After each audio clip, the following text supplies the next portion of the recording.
Hey everyone, welcome to the stream. My name is Brian Craig. This is where manga comes to talk. And, oh man, we got a lot to talk about. We've had the most historic gain in a single day in the history of the stock market.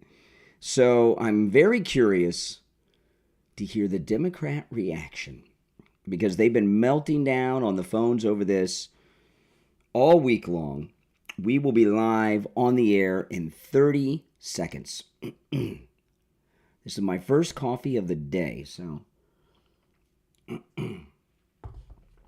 even if I drink all of that, I've cut my coffee down in half already. All right, stand by.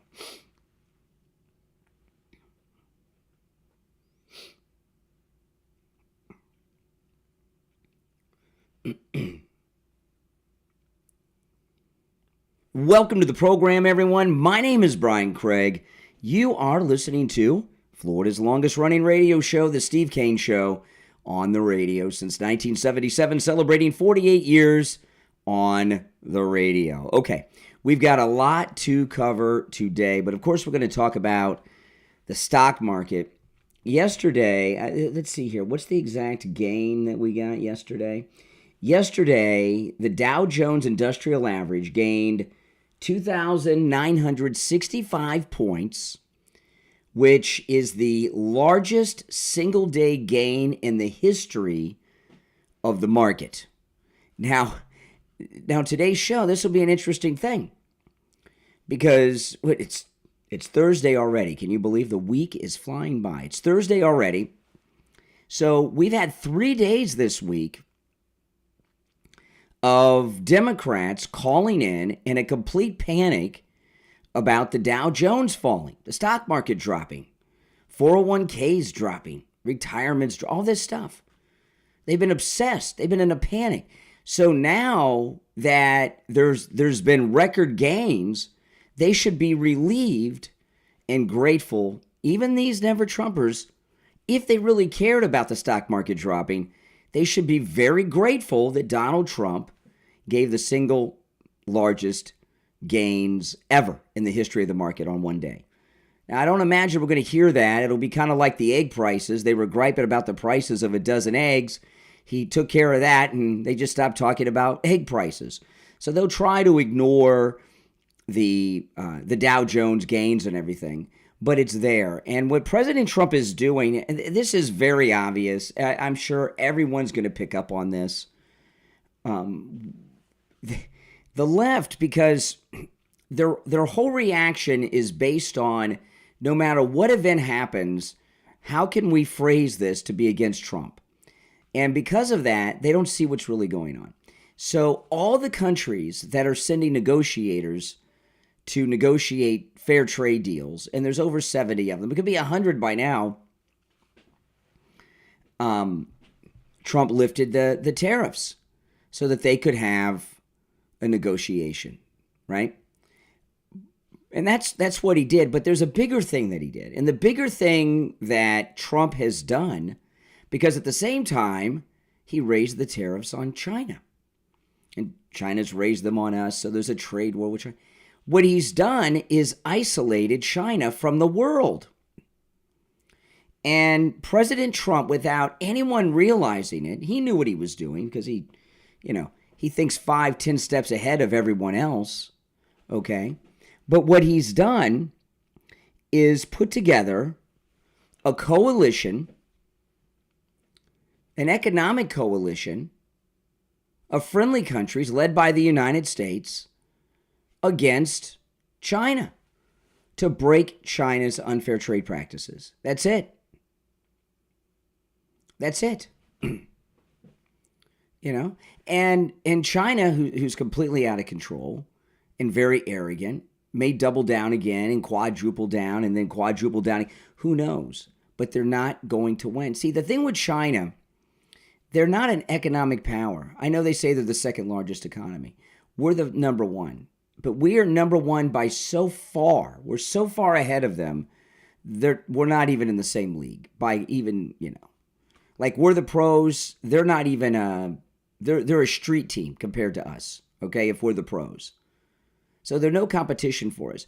And the entire Chinese economy is based around being able to sell their cheap goods to the largest consumer nation, which is the United States.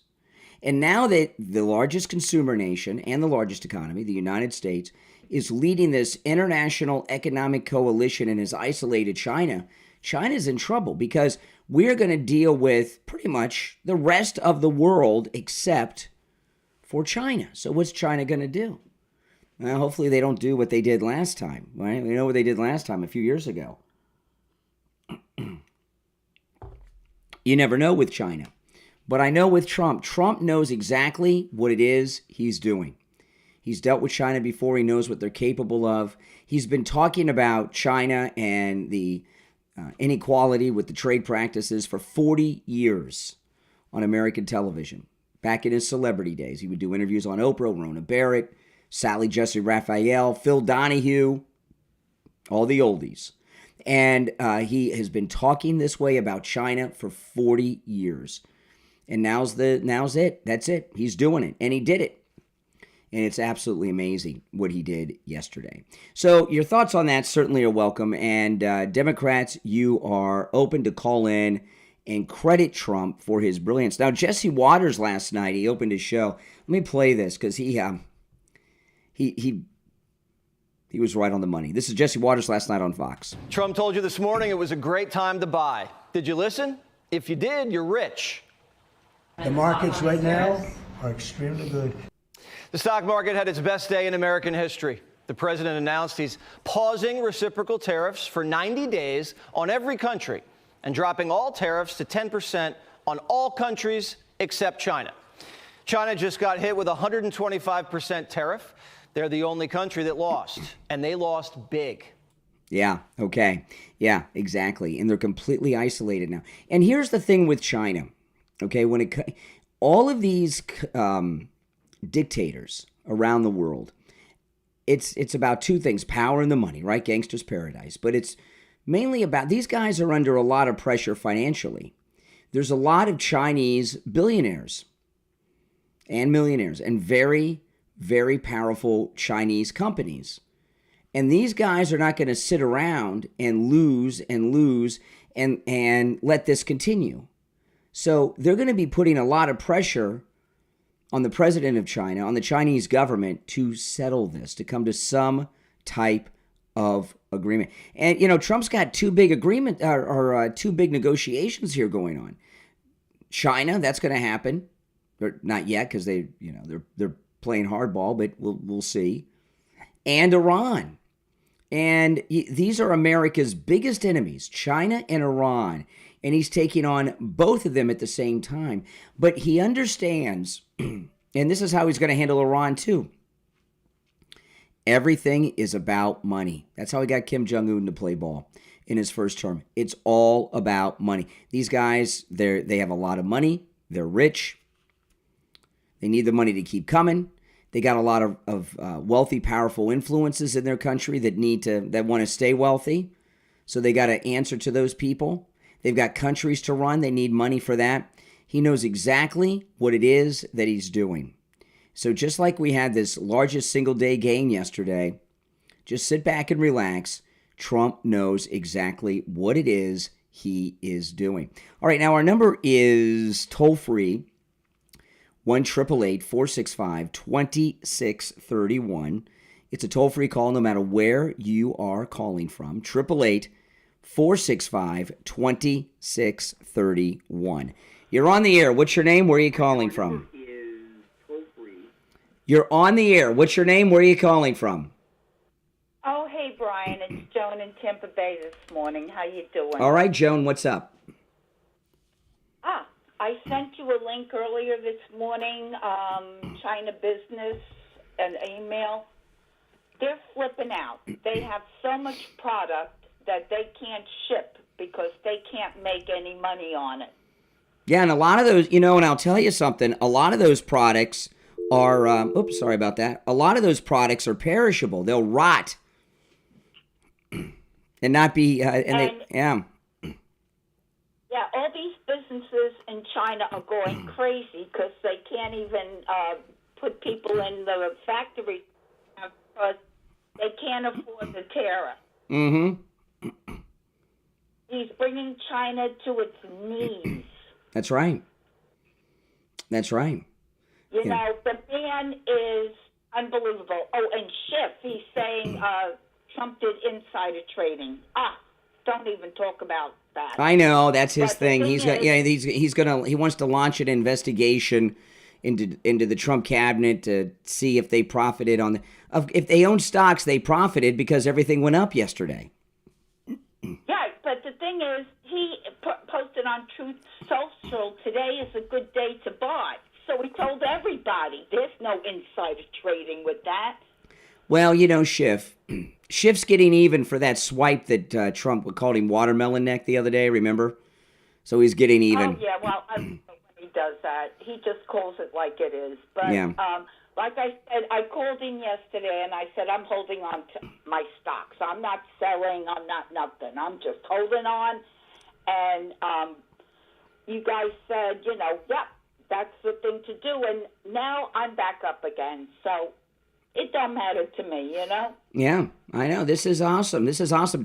China is completely isolated now. You know, there may be regime change in China over this. It's possible. I believe so. He's really bringing, because I did you see, I don't know if you got my email, but I emailed it to you, China Business Today. You know, it's best let me tell you guys, I'll tell you this. It's best to just call me on the air because I will not click links in any email or DM. Okay? That's how you get hacked. I don't click any links. Okay, well, that was just a YouTube link for you know, China Business Today, and it had all these manufacturing companies saying, like, you know, they can't ship with the tariff. Mm-hmm. So the people are out of factories; they're not working. Well, you know, they have a large population over there that have to eat, right? So if they can't ship their goods, are they going to keep the manufacturing plants going endlessly? Yeah, and it is an email link from YouTube, so I don't think it's a bad link. I have a policy of not clicking links. It's very dangerous. If I click links that when people, I'm not saying you're trying to hack me, but that's how you get hacked. Remember Podesta with Hillary? He clicked a link in an email, and then they got into all the Hillary Clinton files. Oh no, but this is just from an email. Okay. Reporting for China Business. Okay. You know. Well, I appreciate it. They have major areas where they have a lot of manufacturing plants, and there's nobody there. Yeah, so you know they got a lot of people to take care of. They cannot afford to have their people out of work in all these plants. Right. So if Gigi thinks he's going to be, play hardball, well, we played hardball back, and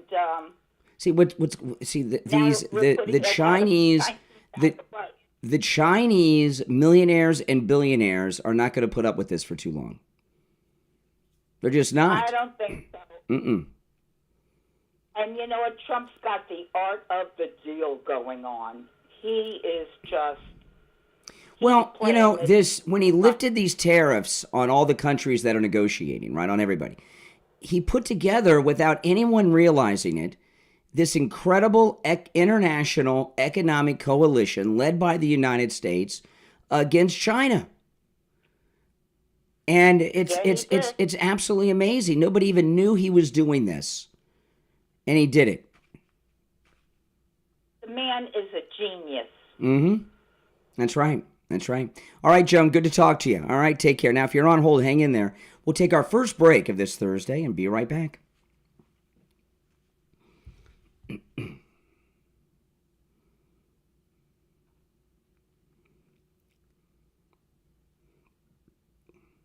I know, it's amazing. He is an absolute genius. There's no getting around it. Just an absolute genius. Okay, where is that? There we go. Just an absolute genius. If you're new, make sure that you subscribe. Now, starting over the weekend, which will kind of be Friday, I'm going to get back on my normal schedule because I've been so busy since I've gotten back from the cruise that I haven't been on YouTube as much this week, and a little behind on things. So I'll get back on schedule over the weekend.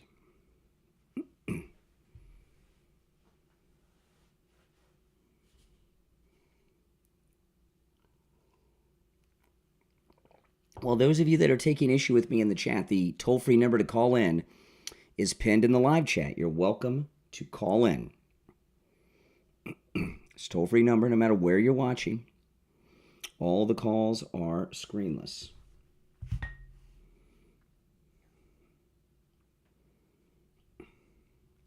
No, I'm not going to click her link or anybody else's link. I'm sorry, guys. That'd be crazy.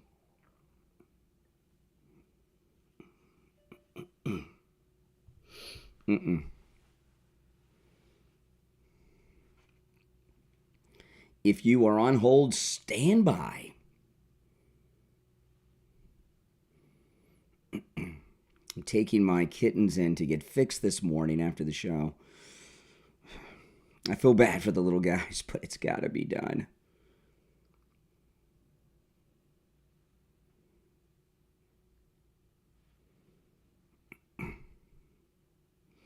But like I said, you can always call me here.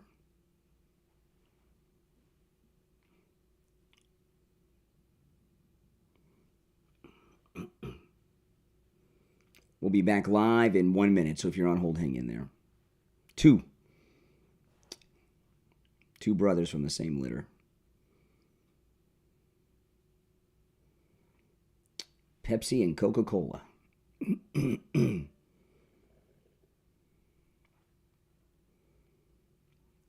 They just won't stop spraying, so it's got to be done. All right, 30 seconds. Pepsi Cola and Coca-Cola. That's their names.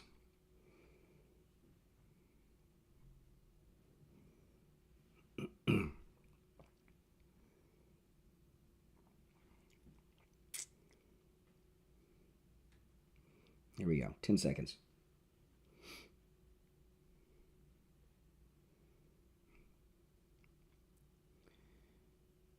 Welcome back, everyone. I'm Brian Craig. It's the Steve Kane Show. Thursday. I cannot believe it's Thursday already. Oh, man, this week has flown by. All right, our number is toll-free, 1-888-465-2631. You're on the air. What's your name? Where are you calling from? Good morning, Brian. Jeff from Maine. Hey, Jeff, what's up? Hey, yesterday when we were talking about how Trump is just leveling the terrorists, leveling the money field with all these countries, and that China was going to be last, but they're going to come around. And now China's isolated, and it's the longer they hold out, the worse it's going to get for them. And Trump exactly knows what he's doing. The art of the deal is in play, and we're going to see America wealthy again. Yeah, no, and he's taking out one of our two. We have two enemies in the world: China and Iran. He's going to get Iran under control real quick with this new thing that he's doing. And you can, if you listen to Trump yesterday talking about Iran, he says, "I want Iran to be great. I want them to be successful. They just can't have a nuclear weapon." So that was the most important statement he made, because they said if they ever had that bomb, they would take Israel out. Yeah. So that is the most important statement of all he said about Iran. Yeah. And but what he's telling them is, you can be rich and successful, and I'll help you become rich and successful, but you just can't have a nuclear weapon. And that's, he knows that is the heart of all of these world leaders. They want to be rich more than anything. Yep. But it's not going to be at the expense of the United States anymore. That's right. And China is, I'm telling you, we could very well see regime change in China over this. I do believe that's going to happen. And did you hear what Pete Hegseth that said down about the Panama Canal? China's going to fight that, I believe, somehow, but we're going to take over the Panama Canal as far as making sure nobody is we built that. I don't believe Carter was right giving that back to them. Well, he didn't give it back to Panama. We have 2 treaties with Panama in regards to them taking over control of the Panama Canal, and those treaties, and those treaties which are ratified by the Senate, both of those treaties say that if they don't maintain security of the canal, that we can move in and take it over at any time, both of them. And it looks like Pete Hegseth might have come to an agreement with Panama to push China out without us having to invade. But if we got to send the army down there to take it, we'll take it. You know, and one of the best things that's happening with President Trump and all of his cabinet picks is they're doing so much so fast that the news media and the Democrats can't keep up. When they start complaining about this, there's 5 other things that's happening at the same time, and they are dumbfounded. Yeah. They can't keep up with President Trump. No. It's just awesome to see a man that is for we the people. We the people are now back in charge. He is looking out for us, not the government, not Congress and all these lobbyists and special interests in other countries. And did you hear what he said about, I can't believe these presidents, all of these trade deals are because of the people that were sitting in this seat. Yep. And they are either stupid or they were involved. I can't remember the word he said, but they knew what was going on. Yeah, they're corrupt. And he called them. They were corrupt. The corrupt, that's the word he said. Yeah. They were either ignorant, stupid, or corrupt. Yeah. And I believe he was sending them a message. He knows they're corrupt. Why do you think they're all so rich? All the ex-presidents. Oh, they're so rich because they've been selling out America, and those days are over. And isn't it just wonderful to have a president that is for us? You know, it is wonderful, but it's also weird because we've never had that experience, have we? Even with Reagan. Reagan was great, but his whole focus was on the collapse of the Soviet Union for the most part. So we just have never had something exactly like this in our lifetime. It's just never happened. And with J.D. Vance, I cannot believe how brilliant of a pick that was. I watched J.D. Vance. He is a very brilliant man, and he's learning from the best. Yeah. And you know what I mean? And we are so blessed to have those 2 men at the top of our country right now, and we need to keep praying for their safety and for the wisdom that they have to make America great again. We could see this go on for many decades. You know, if you look at these, if you look back, like I'll give you an example. When George W. Bush became president, you know, he's a war criminal. We all know that now. And he put together a cabinet of warmongers, right? Donald Rumsfeld, Condoleezza Rice, Dick Cheney, you know, and if you know, hindsight's 20/20, but if you go back, when he put together that cabinet, he planned on going to war before he took the oath of office. Even, you know, long before 9 months before 9/11, he knew we were going to war. That's why he put together a war cabinet. President Trump put together the most brilliant economic team in his cabinet in history. Millionaires, mostly billionaires, a lot of them self-made that are top in the financial fields, and they understand because what he's doing right now was his main priority, and he has the right people in the cabinet to do it. All right, Jeff. Our future is so bright, Brian, and I'm so thankful for this show. And I've met so many good people. I mean, I wish I could meet you people in person, but this is a great show, and we have great people. They're patriots, and I'd say God bless you all. All right, take care, Jeff from Maine. That's right. We can always come to Florida, Jeff, or come on one of our cruises. You know, by the way, our next cruise next year in 2026, just to let you guys know, we're going to Antigua and a couple of other locations. The pricing on our next cruise is 2019 pricing in 2026. So if you call Ian I know it's pretty amazing. Now it's very low pricing, and I know a lot of you say, well, what's the exact price? Well, that varies on so many different things because there's so many types of different categories, and there's so many different perks that you can get or not get. There's a lot of options. So the exact price, I'm not hiding it from you, but it varies so much based on what type of cabin you get, what perks and bonuses you choose or don't choose. There's all kinds of things that factor into a cruise price, but it is 2019 pricing. We were able to get a very good deal from Celebrity Cruise Line, and call Ian from Cruise and Travel Depot and join us. This, I'm telling you, 2019 pricing on a 2026 cruise, it's a pretty good deal. Let me give you Ian's number. Hold on. I gotta look it up, because if I do it off the top of my head, I'll give you his private cell phone number, which he probably wouldn't mind, but let me give out his office number here. It is 561-244-5779. Call. You know, our cruise we just got back on filled up months before we left, okay? And there's a lot of people already booked on this cruise because we had a waiting list. So the people that booked from our cruise last week got first dibs on cabins, and then we had our waiting list people, so it is filling up. 561-244-5779.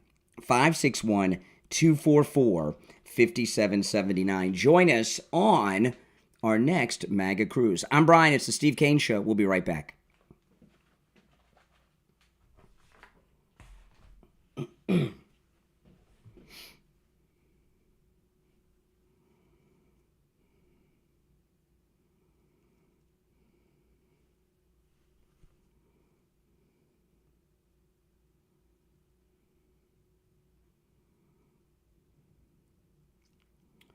We're free here. Drinks are included, absolutely. Oh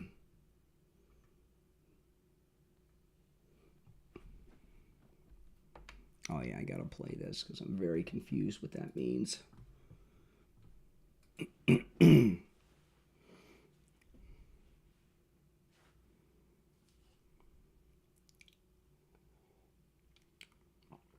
Yes, with our cruise, drinks, Wi-Fi, all that it's included.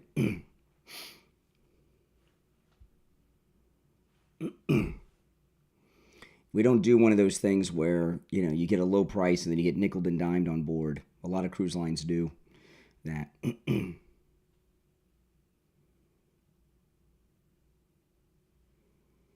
If you're on hold, hang in there. This week has flown by. I cannot believe it is Thursday already.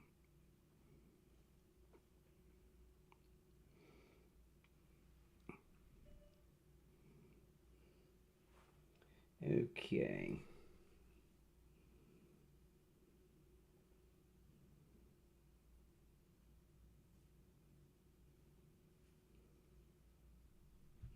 We'll be back in about 2 minutes. Yes. 2 minutes.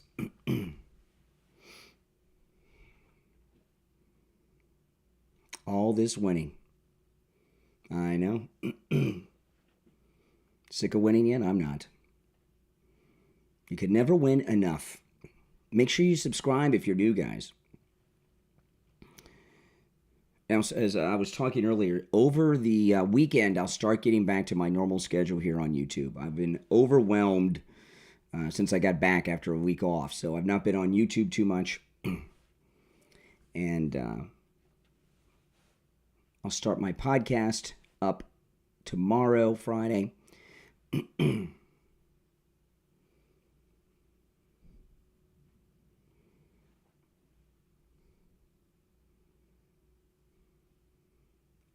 It's one of those things when you when you take a vacation, sometimes you have a lot more work to do when you get back, right?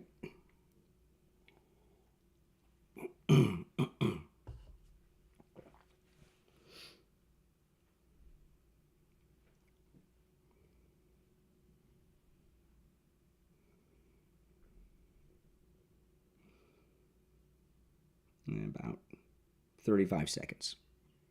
Welcome, everyone. Now, all of you trolls, you're very welcome to call in. The number's pinned in the live chat.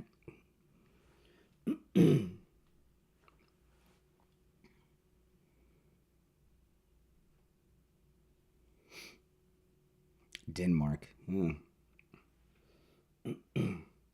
Did Denmark collaborate with the Nazis in the war?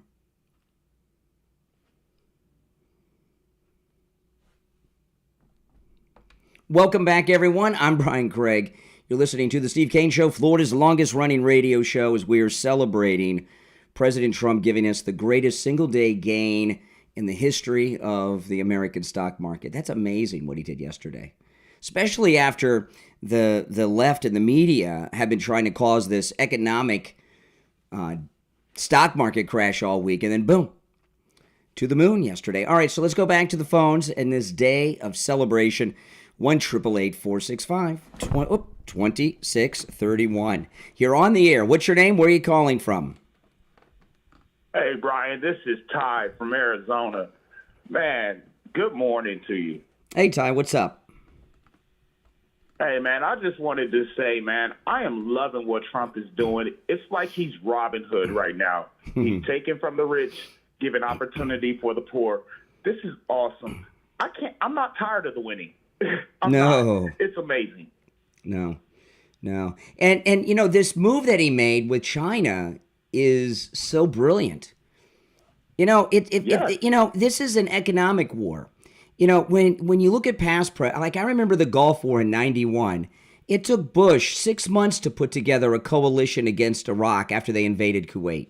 Trump, in like 48 hours, put together a community of nations that's over 70 nations strong, led by the United States, organized against China, that's now isolated from the world. It's amazing. That's how you make a war without shooting a shot. That's without correct. Using a human life. That is amazing. I know. Do you think? Yeah, go ahead. Thank you, though, Brian. Man, I got to get to work just like Americans do, man. Thank you. I love your show. I'm hooked to it like coffee. All right, take care. And I got to tell you, I've cut my coffee back to about 50%. I had my first sip of coffee right as I was going live today, and I'm getting used to it, and I'm feeling good. So this is great. And I was talking yesterday. I was feeling a little weird yesterday, and I realized the reason I was feeling weird is because my blood vessels were not ready to explode into a stroke, right? Because I'm not on the verge of a stroke while I'm on the air, I'm not used to feeling like that. I'm used to, I'm used to walking on the edge, living on the edge. All right, let's go. You're on the air. What's your name? Where are you calling from? Hi, this is Nick from Illinois. How's it going? I'll let you know in a minute. Oh, yeah. I hope you're doing all right. I'm all right. It depends on the quality of your call. Sorry? It depends on the quality of your call, how well I'm doing. Oh, I'm going to try to keep it as high quality as possible. Okay. As possible. I heard the last caller say something about how he was happy that Donald Trump is taking from the rich and giving to the poor, and I thought that was really interesting. I was wondering if you agree with that. No, I don't agree with what he said. Robin Hood was a thief. He was a highwayman. Well, first of all, he's a fictional character, but he didn't exist. But no, Robin Hood was a thief. I don't agree with that analogy, but you know, but the caller was trying to make a point. He I understand the point he was trying to make. No, yeah, I totally get it. I was just wondering if you thought that Trump is taking from the poor and giving to the rich, or Trump is taking from the rich and giving to the poor. No, neither. He's taking from these thieves that have been exploiting and ripping off the American people and making America wealthy again. So when you say taking from these thieves, who are you referring to? Well, many of them are in the government. You know, Charles Schumer, who's worth $80 million, even though he's worked for the government his whole life, right? Yeah, You know, people like that, Biden. But a lot of them are people around the world, you know, Canada, the EU, the Clintons. Do you think that foreign nations have been taking from us? Absolutely, yeah. Tariffs? Our politicians have been selling America out to them. Yeah. So, do you think the tariffs are positive for America? Obviously, you know, we've got about 100 countries that are banging down the doors of the White House to negotiate fair trade deals. So yeah, they seem to be working. Just yesterday, Trump had to repeal all of the tariffs that he was No, he putting. didn't. No, he didn't. No, he didn't. Well, not all of them. He kept the one on China. No. He actually increased that one. No, he didn't do anything like you just described. What he did was this. A coalition of at least 70, and the numbers increased by now. So I don't have any. None of us have the exact count of this moment, but it's approaching 100 nations are sending negotiators to the Trump administration to renegotiate the trade deals between our country and theirs. So he lifted the tariffs for 90 days on all of those countries to leave a window of negotiation while increasing them on China, because China is the big prize. He has put together an international... So you agree with... Sorry, but... Yeah. Do you agree with me that he lifted the tariffs for 90 days? Well, he obviously did that, but not for the reason you stated. Well, okay, so when he did place the tariffs, there was, I don't know if you care much about the stock market, but when he did place the tariffs, there was some of the highest volatility that we've seen since not even 2008, since not even COVID. It was Yeah, worse. and then yesterday we had the largest single-day gain in history. And why do you think that was? Because he got the entire world to come to the table. Because he lifted the tariffs. I don't know if you're dense or if you're just a liberal propagandist or you're just repeating what Rachel Maddow says on MSNBC. I'm really not trying to be I'm trying to be like totally honest with you. Do you think that the tariffs, do you think that Wall Street reacted positively or negatively to tariffs? And if so, why would they react It wasn't in that so direction? much, it wasn't just the tariffs. Donald Trump he has gotten over 70 countries, because of the tariff threat, are now begging the Trump administration to come to the table. They're sending negotiation teams from around the world. Many of them are already in Washington. Many are on their way from every corner of the earth, except China, to negotiate new trade deals. Why is that? Because a tariff hurts not just them, it hurts us too. It hurts everyone involved. You're familiar with Trump's concept of the reciprocal tariff, right? Oh my God, yeah. Okay, explain. Please explain to me what that is. Why is there smile in your voice with it? It's simple. I'm not going to dance with you. I'm just going to tell you. Everybody in this audience knows, and you know too. If a country has a 50% tariff on U.S. goods, we're going to have a 50% tariff on their goods. If they have a 10% tariff, we'll have a 10% tariff. So what's wrong with that? So are you familiar with the equation that they use to calculate the reciprocal tariffs? Yeah, it's simple. If they have a 50% tariff, we're going to have a 50% tariff. No, they're not tariffing us. That is a trade deficit. Their equation is literally our trade deficit with that country divided by the debt. Oh my goodness. Another college boy, another college kid here. Why? Listen. Some countries like Canada have tariffs over 300% on some products. Why is it okay for? Are you talking about the tariff on bread? Some of them and some dairy. Some countries have. Excuse me. Some countries have 80% tariffs on things like Harley Davidsons in Thailand, as an example. So why is it okay for them to have high import taxes on our goods, but we can't have equal import taxes on theirs?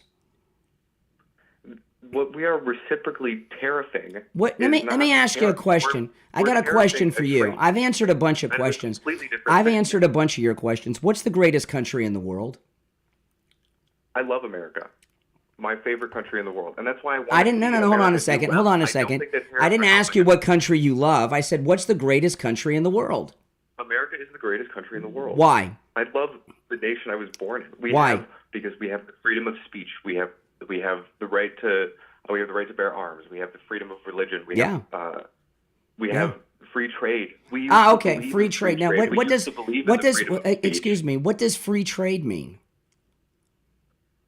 Free trade is free trade capitalism, laissez-faire capitalism. We benefit, the consumers benefit, everyone benefits from being able to trade. But if the EU, if the EU has if the EU slow down, college boy. Why are we tariffing coffee? If the EU has a 65% tariff on Buicks, as an example, why should we not have a 65% tariff on BMWs or Jaguars? Because it hurts our public. It hurts our people. No, it doesn't hurt our public. You raise if you raise the tariff to what their tariffs are, they'll lower theirs. Okay, can I give you an example? I feel like we're kind of going around in circles. Go ahead. I'm up against a break, so be quick. In 2018, Trump placed a tariff on steel production coming from China, and the Fed actually did a study on it about a year later to see the impacts of it, and they found that in the industries that the tariff was supposed to protect, in the steel industry, it actually decreased employment and it decreased growth in America because of the effect of reciprocal Well, I don't know why. And the I don't even why are we getting steel from China? We can produce steel here, because it helps us. Because it no, it doesn't. They make their steel is not as good as American steel.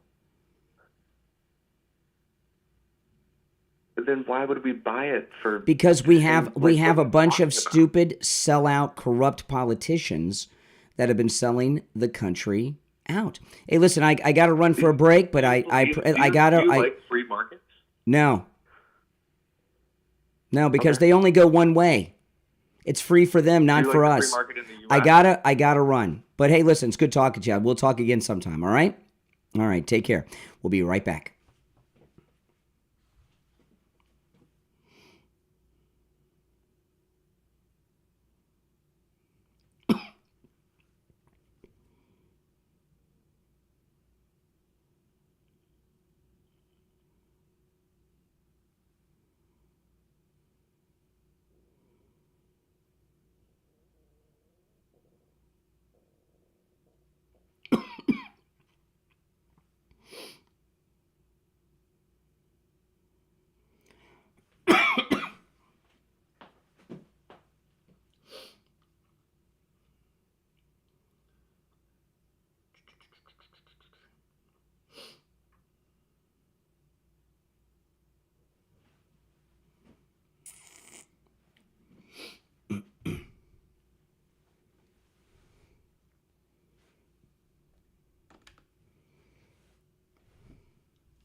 Okay.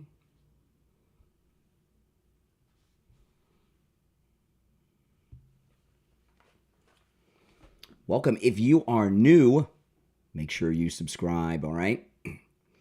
Oh, what a great day. Are you kidding? I kept him on. I took the break late.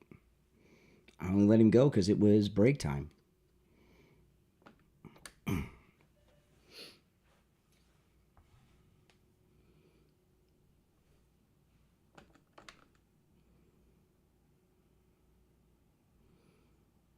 I don't mind people disagreeing with me.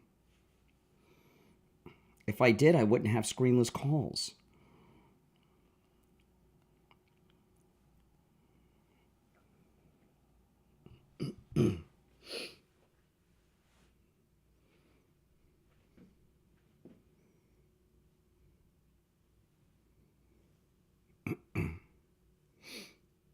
That's right. Make sure you subscribe if you are new, guys.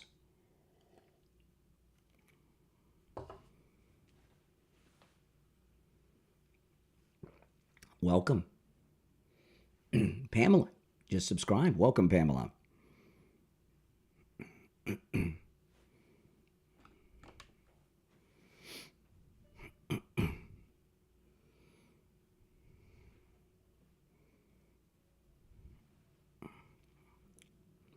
No, we're in a radio station commercial break. We'll be back in just over a minute.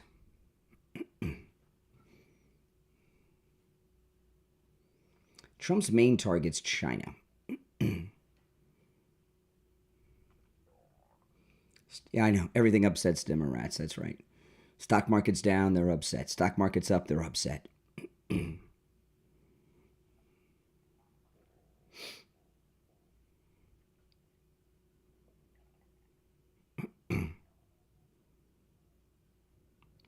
If you're on hold, hang in there.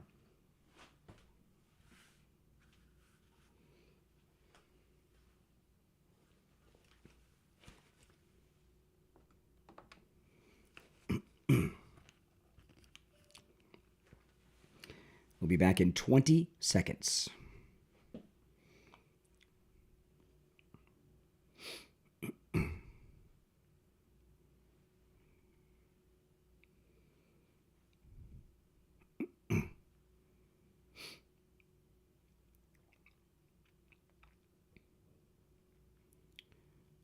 Welcome back, everyone. I'm Brian Craig. You're listening to the Steve Kane Show, Florida's longest-running radio show, celebrating President Trump giving us the largest single-day gain in the history of the stock market yesterday. All right, let's go. You're on the air. What's your name? Where are you calling from? Yeah, good morning. Good morning, Rich. This is Richie. Hey, Richie. Greatest day in the history of this country. Oh, yeah. I'm going to address this dumb college-educated fool that just called, okay? And I am calling you a fool because you just don't know what the hell you're talking about, even though you might even be an economic major. A tariff is put on the country, not on the person. So in other words, let's give an example. Bananas, okay?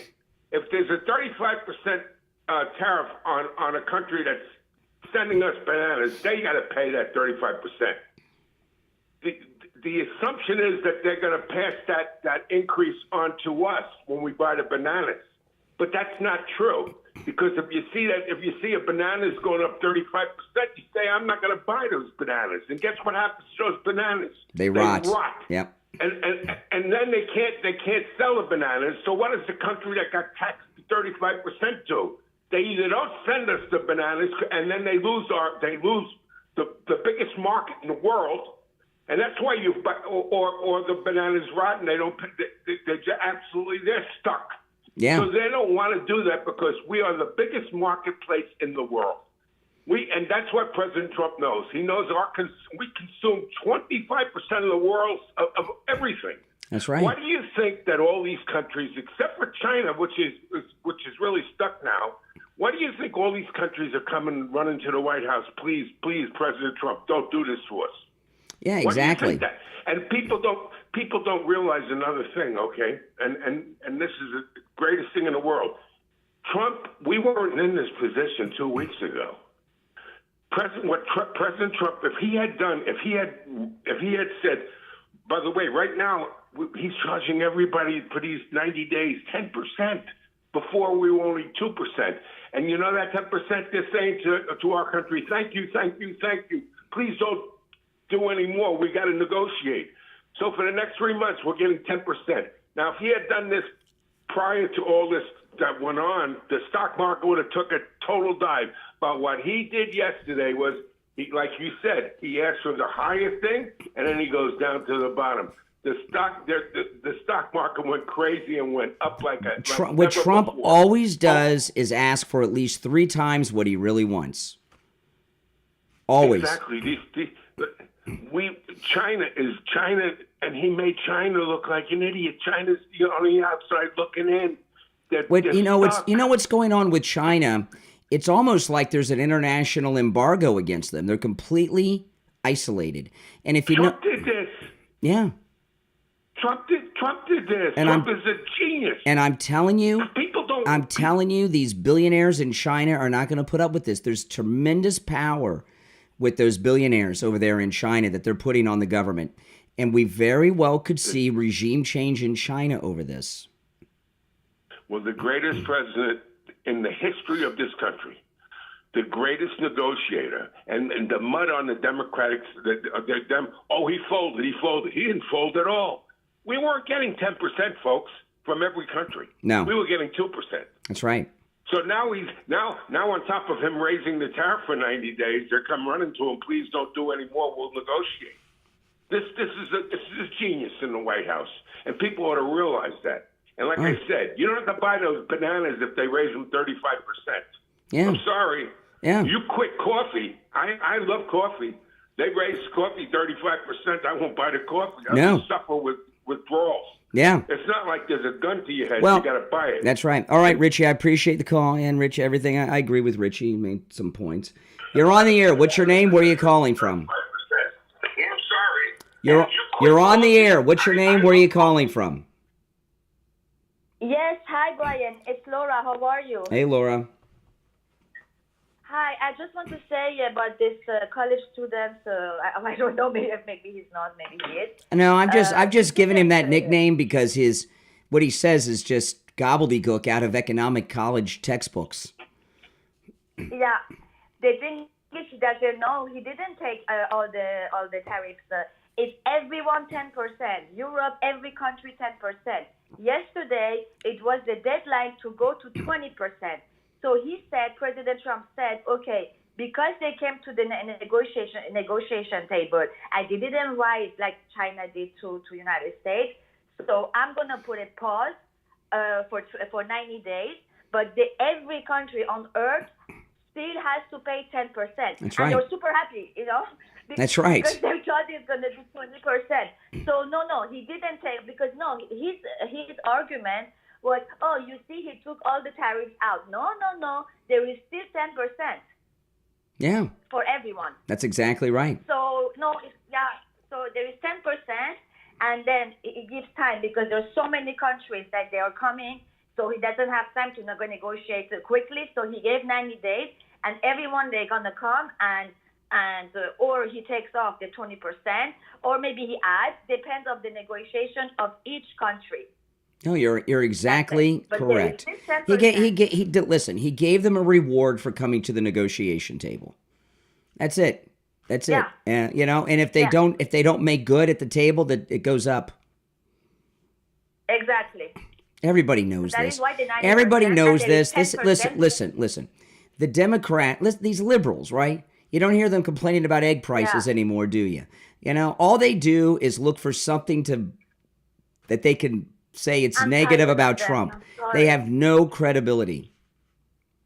Exactly. I am tired. They always have something to say. You know what? No one even listens to them anymore. That's true. It's ridiculous. All right. Well, I appreciate the call. Now, all this talk about the Dow Jones and what it's at today, what it was at yesterday, you don't want to live your life that way, right?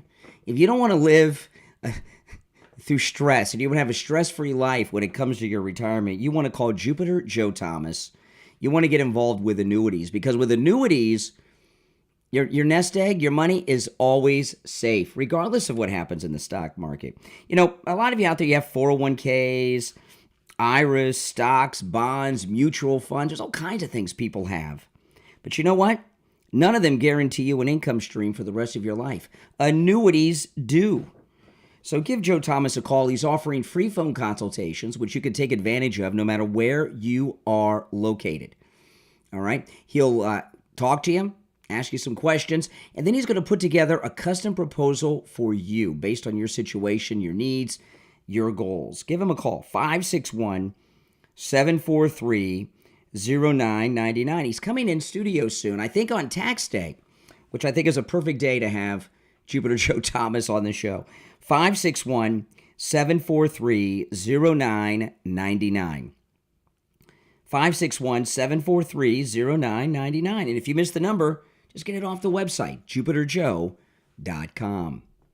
You're on the air. What's your name? Where are you calling from? Dave from the All right, speak up, Dave. So you're telling the fact that this has been. Yes, I am, exactly. You're on the air. What's your name? Where are you calling from? Jeff, up in northern Michigan, first-time caller, Steve. Brian. Mm-hmm. Good morning. Welcome. So I want to commend you. You handled the highly educated college boy very, very well. You had good patience.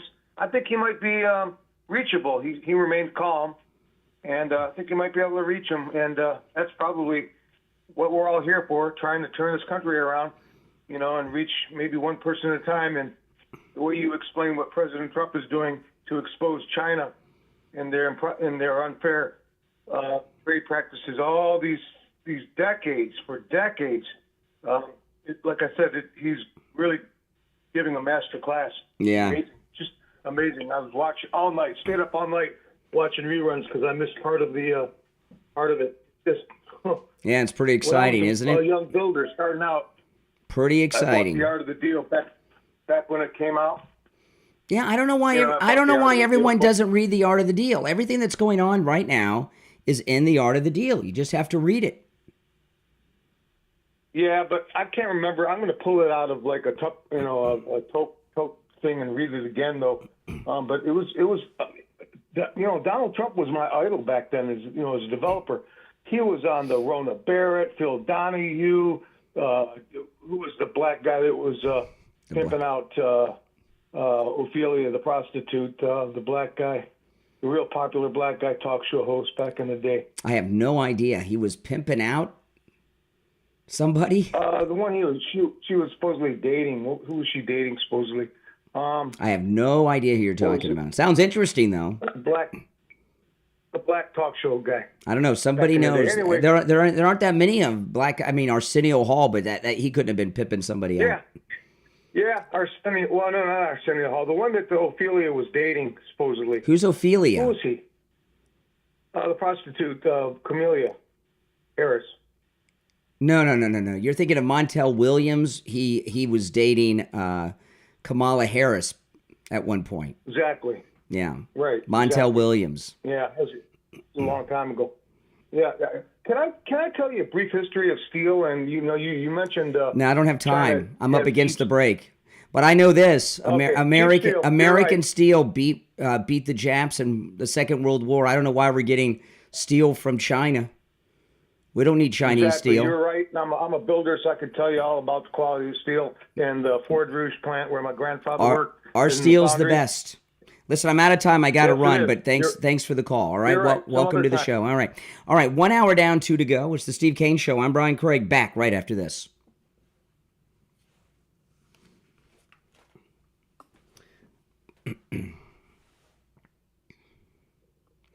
Welcome, everyone. If you are new, my name's Brian. This is where MAGA comes to talk. All right. I'll take some more calls when we get back. We're definitely celebrating because there's lots to celebrate, man. Lots to celebrate.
Okay.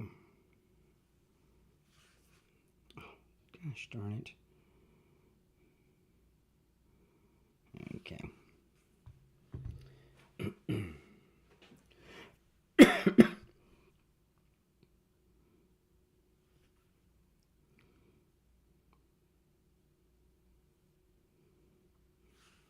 We'll be back in 1 minute.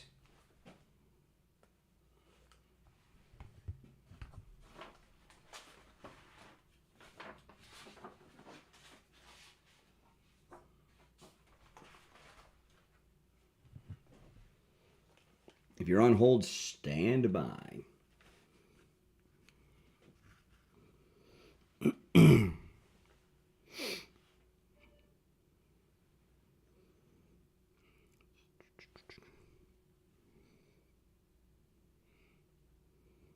$30 seconds.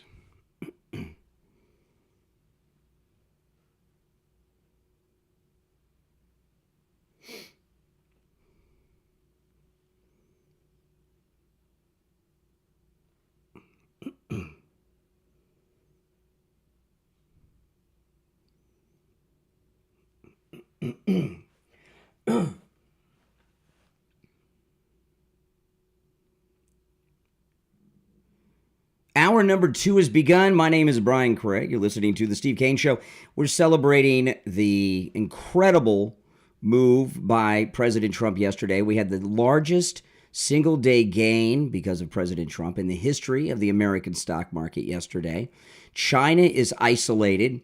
President Trump has put together an international economic coalition of over 70 nations led by the United States against China that are all coming to the table to have reciprocal trade worldwide. It's an amazing thing. All right, so let's take some calls.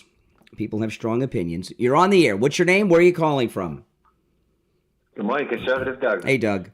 You know, man, isn't it great? Look, oil prices are down all the way down to $60 a barrel now. Yep. Stock market's up. Who could not love President Trump? Man, oh man, I'm wondering what they're going to say now. They got to find something. What could they possibly say? Well, they're saying two things which are stupid. One, they're saying he caved. How did he cave when we have over 100% tariff on Chinese goods? How's that caving?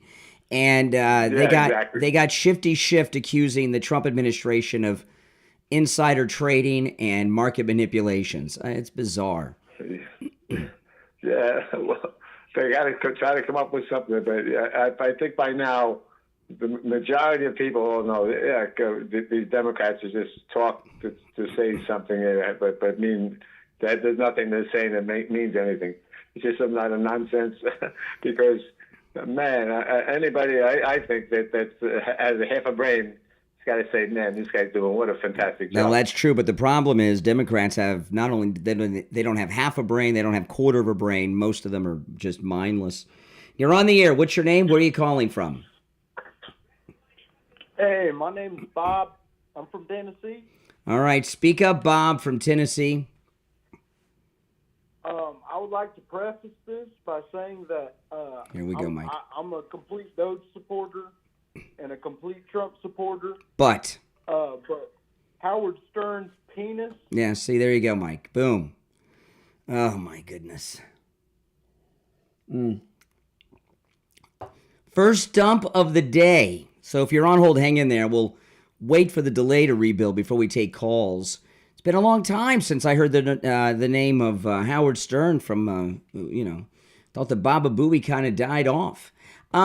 While we're waiting for the delay to rebuild, though, I want to play a soundbite. This, I'm a little confused by exactly what this means. This was Anderson Cooper on CNN with Bernie getting corrected on the pronouns of someone. Listen. Paul, we're back with Senator Bernie Sanders. I want to introduce Grace Thomas. She's a local civil rights attorney. She's a Democrat. Grace? They, them pronouns, actually. Thank you. Oh. Good evening. She uses they, them pronouns. What does that? She's not transgender. She's a woman, right? Paul, we're back with Senator Bernie Sanders. I want to introduce Grace Thomas. She's a local civil rights attorney. She's a Democrat. Grace? They, them pronouns, actually. Thank you. Oh. Good evening. What does that mean? She's no gender? How can you be no gender? They, them pronoun? Pronouns, this pronoun thing is out. I mean, it's like bell bottoms and parachute pants and fat laces, right? Well, fat laces may still be in. I don't know. They may be coming back. You never know in the world of hip hop. But I love it. I love it. So, there you have it. Now, Chris Matthews, and then we'll go back to the phones. The delay is re-engaged, but I want to play this. Chris Matthews, they brought him back to MSNBC. But there's another thing. I watched on the evening news last night, one of the other networks, and I watched the issue of lumber. Now, you see, we get so much of our lumber, our 2x4s, from Canada. What's where we get it from? Okay, now, what does Chris Matthews know about lumber? Do you think he ever goes to the Home Depot or Lowe's? And if you do, does he ever look to see where the 2x4s are coming from? I never really pay attention to that. I'm not a big lumber buyer, by the way. I'm not a carpenter. Either is he. But there's other thing. I watched on the evening news last night, one of the other networks, and I watched the issue of lumber. Now, you see, we get so much of our lumber, our 2x4s, from Canada. What's where we get it from? Canada. We get our newsprint from up there for newspapers. The fact is we get it. Our newsprint? Really? There's so little newsprint today. We have to import newsprint? What are we going to do? Have more lumber made in the United States now? What is our plan now? Oh, we're not going to import wood, so we're going to make more wood? We're going to create more wood? Is that it? I don't think we're in a position to simply replicate the imports coming into this country with our own products. It can't always be done. And I think if a wood's example of that, wood. Are we going to make more wood in this country because of our trade deal? I don't. Oh, my goodness. It's trees, okay? And we have all kinds of trees, and we have a huge lumber industry. What a bizarre thing. Now, the only reason I played that, they use him on MSNBC a lot now. And the only reason I share that is because I wanted to go back to 2008. And I know a lot of you will remember this, but a lot of you may not, okay, have been following politics back then. Chris Matthews is part of the MSNBC, NBC News team giving commentary after Barack Obama's first State of the Union, when he first became president. And his analysis, he said the most bizarre thing, speaking of wood, that really, this will be in his obituary when he goes. Listen. You know, it's part of reporting this case, this election. The feeling most people get when they hear a Barack Obama speech, I felt this thrill going up my leg. I mean, I don't have that too often. Steady. No, seriously, he felt a thrill up his leg. Now, but here's I know, isn't this something? So Chris Matthews, such a stereotypical liberal racist, becomes sexually aroused when a black man gives an articulate speech on television. That's basically what it is. And now he's obsessed with Canadian wood. He's got some issues over there. I don't know why they put him back on the air. You're on the air. What's your name? Where are you calling from? Daryl calling from Georgia. Hey, Daryl. Hey, Brian. You know, it's really, really difficult to listen to the commie-crat when they call you up on the phone trying to tell you what the Trump administration doing, and they're completely wrong. This guy that called you and wanted to argue you down about the tariffs, saying how the tariffs have been lifted when they haven't been lifted. There's a 10% baseline tariff that Scott Besson has said repeatedly that's still there. That tariff won't be lifted. That tariff is on there. And it's going to stay in place until President Trump sits down with those respective countries to go on ahead and debate what the new I'm not going to call it tariff, but what the new rules will. It's going to be called the new rules will be with regard to trade. Yeah. So. That guy, and you tend to find that with leftists, they're know-it-alls, and almost invariably they're always wrong. Oh yeah. Yeah. Listen. When you're talking about economics, that's Donald Trump's expertise. Exactly. I mean, come on. And one of the things that really just burns my butt is when they want to talk about and then they love to bring it up. Oh, he has 6 bankruptcies. That's a good thing in my mind, because it has prepared him for this time right here. Well, first off, those bankruptcies are corporate issues because of the Jersey Shore shutting down and all that. None of them are personal bankruptcies. but the thing about it is that this guy has an indomitable will, and that's what they really can't stand because no matter what they throw against him, he just goes ahead and lets it bounce off him. That guy will go down as America's greatest president. Period. Oh, yeah. Yeah, he should get a Nobel Peace Prize in economics for what he's doing right now. Exactly. All right, But good. that's all I have, man. You have a good day. All right, good to hear from you. Take care. You're on the air. What's your name? Where are you calling from? Yeah, Dave from Detroit. We got disconnected. Yeah, just like now. All right, take care. All right? We'll be right back.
We'll be back in 1 minute. If you're new, my name's Brian. This is where MAGA comes to talk. If you'd like to call in, the number is pinned in the live chat. We're in a radio station break right now.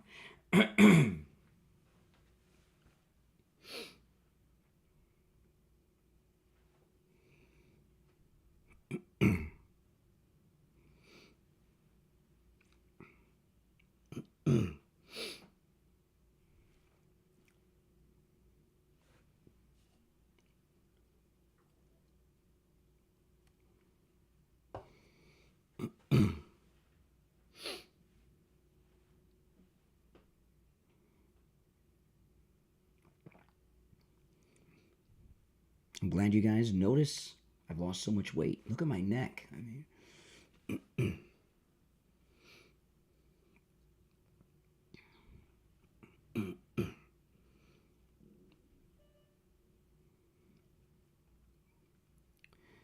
welcome back, everyone. I'm Brian Craig. It's the Steve Kane Show. You know, being on YouTube all the time, people see me, and it's nice. People have noticed how much weight I have lost. You can see, you know, on YouTube, but you don't see my full body too much. I'm a little bigger than a talking head. I show a little bit more than the talking heads on TV most of the time. But you can really see in my neck and face how much weight I've lost thanks to Coastal Weight Loss Secret. And it's just miraculous. It really is amazing. I've been talking a lot about it this week that I'd never been on any type of weight loss program, weight loss plan, nothing really. I wasn't sure I could do it. I really wasn't. And not only did I achieve my goal, I am far beyond what my goal was. I only want to lose 25 pounds. Now, I stopped weighing myself a few weeks ago, and I'm just going by my appearance now. My pants are falling off. My shirts are baggy, and a lot of these shirts some of the shirts I've been wearing are like girdles. When I went on the cruise last week, I took some clothes that were years old. I haven't worn in a long time. I kept them in the closet or in a drawer because they were too tight, but they were fitting perfectly because I've lost so much weight. And you can do the same. Again, I'm not taking any medication. I'm not eating any funny foods, and I am doing zero exercise, which I want to highlight because who has time for exercise? Now, when you call Coastal Weight Loss Secret, make sure you tell them you heard about them on the True Oldies channel. Now, no matter what you want to lose, they can help you 20 pounds, 150 pounds. They can help. Give them a call. 561-247-6300. 561-247-6300. That's 561-247-6300. And online, coastalweightloss.secret.com. All right, of course, we're celebrating Trump's great economic victory in the stock market yesterday. You're on the air. What's your name? Where are you calling from? You're on the air. Once. I hear you. Hello. Yep, go ahead. Hi, it's College Boy again. It's one call per day. Is it? I'm sorry. Could I? No, it's one call. No. It's one call per day. So all right. That's one of the rules we have. You're on the air. What's your name? Where are you calling from? Good morning, Brian. Listen. Yeah, Greg. I'm listening to the commentary, and it just shows you displaying of ignorance. Mm-hmm. You know, let me ask you a question. The gentleman, by the way, as soon as he made some very articulate and important comments, you attack him personally. You call him a college boy. By the way, your whole family, your wife, I believe you and your daughter graduated college. But you attack him based because he may have been educated. No, so that's your modus no, that's not operandi. it. No, the reason. Slow down, Greg. Slow down. Now, I had a conversation with that guy. And he's very intelligent. On Monday. And we were talking, and he was going through his economic gobbledygook. And I said... Gobbledygook? Economic gobbledygook? And I said to him, you sound like someone who's college educated. And he said, I am. And I said, how do you think I know you went to college? And he's articulate. Well, that's what his answer was. And I said, and he said, that's the truth. He said, slow down. And he said, intelligent. And I said, no. I said, the reason I know is because when I was in college, I saw the same thing in my college economics 1101, 1102 textbooks that you're sharing. Let me ask you a question. Why did you graduate college?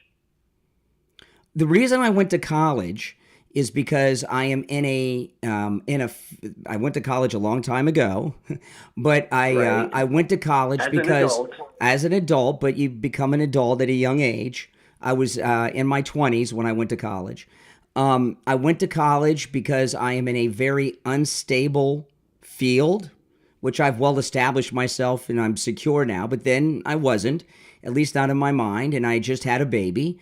And I went to school to get a degree in case this radio thing didn't work out.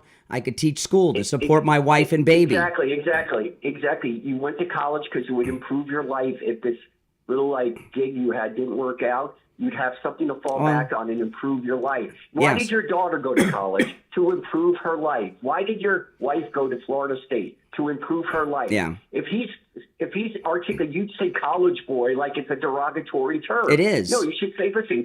A lot of people go to college and then they have no practical experience. Okay? So there's a difference. No, excuse me. When someone goes to medical school, they graduate medical school, they got the MD degree, but they're not doing surgery, right? They have to be an intern and a resident, do all that kind of stuff. They got to get real world. They got to get real world practical experience before they're left alone on patients. And a lot of people have credentials without practical experience. But all right, let's get to a few solid points here without the college. Like First that of all, caller. You're so wrong. You're so wrong. You're so wrong. The market, he made a valid point, and you challenged him. The reason the market went up, by the way, it's still down overall since Trump's presidency. It's not been up. It just rebounded yesterday. And the biggest single day gain in history. Biggest single gain. Hold on, Greg. Slow down. I lifted listen, Greg. I lifted the ban on you. Go ahead, Brian. I lifted the ban on you. Okay, because I think you contribute. I appreciate it. I like that dialogue. I think you contribute. Okay, I don't care what IB says. He doesn't decide who's banned. So be respectful. Absolutely. Be respectful. Okay. Okay. You got it. Let me ask you this question: in Trump's first 4 years, why didn't he address these tariffs like he's doing his second term? Well, he started to do well. I'll tell you why. It's a good question. He started to a little bit. But when he came in his first term, he wasn't as prepared as he is today for anything. I mean, he was running for president for 2 years. He became president. He's talked about this a lot. He had a garbage cabinet. He didn't know who to pick for the right jobs. He didn't know anyone. He was unqualified. Not unqualified. No. Not unqualified. He's very qualified. You said he wasn't prepared. He wasn't as prepared as he is now. Because he has. Listen, he had 4 years. He had a total. No, and then he got years. sidetracked on something called COVID. Okay, for his whole last year. But it doesn't matter. It doesn't matter. He's doing it now. Okay, and let me ask you this question. Okay, all right. First of all, this coalition you're talking about of 70 to 75 countries that are flying over, which they should all be here. If you fly, you're here in a few hours. Why do you think they're all going to come? Like, we're banning against China. China is the second most powerful country in the world. And you think this President Xi, he's a dictator. You're acting like they're a capitalist democracy. No. They're not. They are run by a dictator. Yeah. If you can name me one China company, name me one. Disney they have a Chinese Disney company. Right? There's a lot. I don't know the names of all the Temu. I don't know the names of all the Chinese company. I said name me one. Not all of them. Temu. Who? Temu. Okay, Temu. Okay, you could have said probably TikTok too. All right. And well, you said name one. I mean, I name one. That's not good enough. You know what? Name me one. Name you another one? Listen, I don't know the names. Greg, remember what I said? I lifted the ban. I lifted the ban. You got to let me talk. Okay, but I'm being respectful. No, you're not. You're not letting me. Listen, I'm not here to be interrogated by you. I'm trying to have a conversation. China, you're correct, is not a free country. But there's a lot of Chinese big millionaires and billionaires. There are these Chinese-owned companies over there. The government holds a 51% stake in all companies in China. Okay, the government owns half of it. But the money people in China, there's a lot of Chinese billionaires. I don't know their names. I don't need to know their names. Okay, and no, it's a very secretive society. But they have a lot of juice over there, and they're not going to sit around and lose money for long. And they will put pressure on the government to make a deal. They've got factories. They've got factories making goods that they can't sell, and a lot of them are perishable goods that are going to rot. What perishable goods do we get from the China? foods? I'm curious. There's all kinds of food that comes out of China. Perishable food. All we kinds. Don't get fruit from them. No, but the world does. There are countries around the world do dog food, cat food. Right, and China. Listen, China is not backing down. Listen, that president.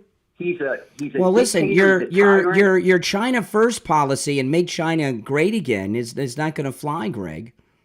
I mean, I don't know. It's not going to fly. And you know what? Let me just bring up one other quick topic in a respectful fashion to you. Okay, Richie is he's got to get off his couch and do something because he's retired. He watches news. And by he's the way, retired. I know, but he's an old man. He still do something. Okay, no, and he must be he must be obese. But let's put it this way: he doesn't understand. He must be obese. Why do you say that?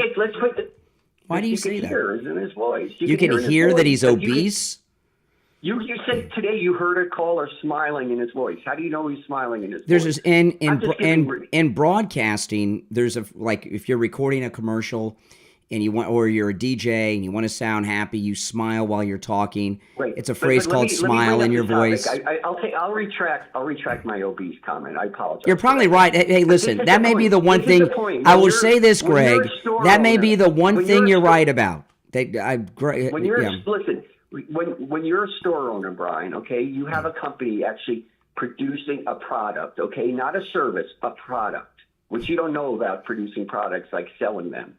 But guess what? You don't know what I know. When you impose a tariff, okay, and let's say that sneaker you bought for $50, now it's going to cost you $70 because it gets passed on to the person that's purchasing. Tariffs just don't. The people over there in China or wherever, Vietnam, are going to raise their prices because now they have to pay a tariff. So instead of selling for $50, they have to sell it for $70. No, and excuse me. We don't need to go through, again, economics 1101 here. We all know the business cycle. No, I don't agree with anything. The only thing I agree with that you've said today is Richie's probably obese, okay? Other than that, I don't agree with anything. But you don't understand. The cost of tariffs. Why doesn't Trump just say, why don't we have just 100% zero tariffs, period, and a free market economy? He would like to have he would like to have next to zero tariffs on everything worldwide. Well, why didn't he meet with these leaders before going off the cliff? And by the way, they won't meet with China. Won't meet with us. Listen, Greg, he's making me rethink whether I should have lifted the ban. He was banned for a very good reason, and he called in randomly yesterday, and I said, oh, whatever, because I think he contributes to the program, but if he won't stop talking, he's not contributing, because it's when there's more than one person talking, as a listener, all you're hearing is mud. You've got to take turns. All right, if you're on hold, hang in there. We'll take our bottom of the hour break already. Holy smokes, we're halfway through the show. We'll be right back.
Okay.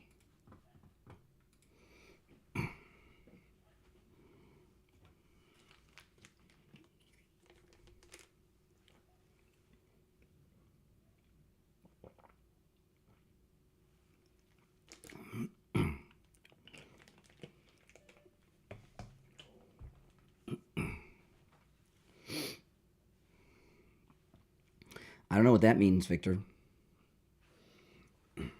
Can't help it if things are made in China. But these headphones I've had for years. I'm not sure where they're made. Doesn't say in here. No, these headphones are made in Germany. It says right there, made in Germany. Okay. I don't know if you can see it, but it says right there, made in Germany. Yeah, not China.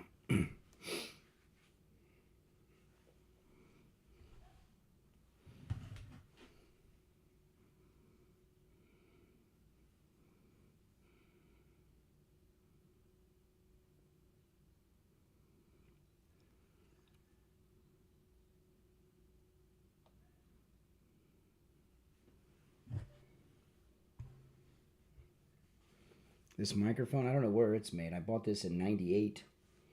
See if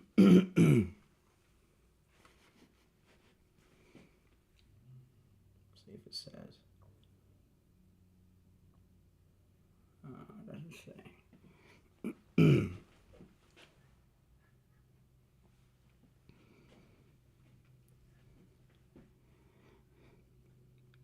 Welcome back, everyone. I'm Brian. It's the Steve Kane Show. We have passed the halfway mark.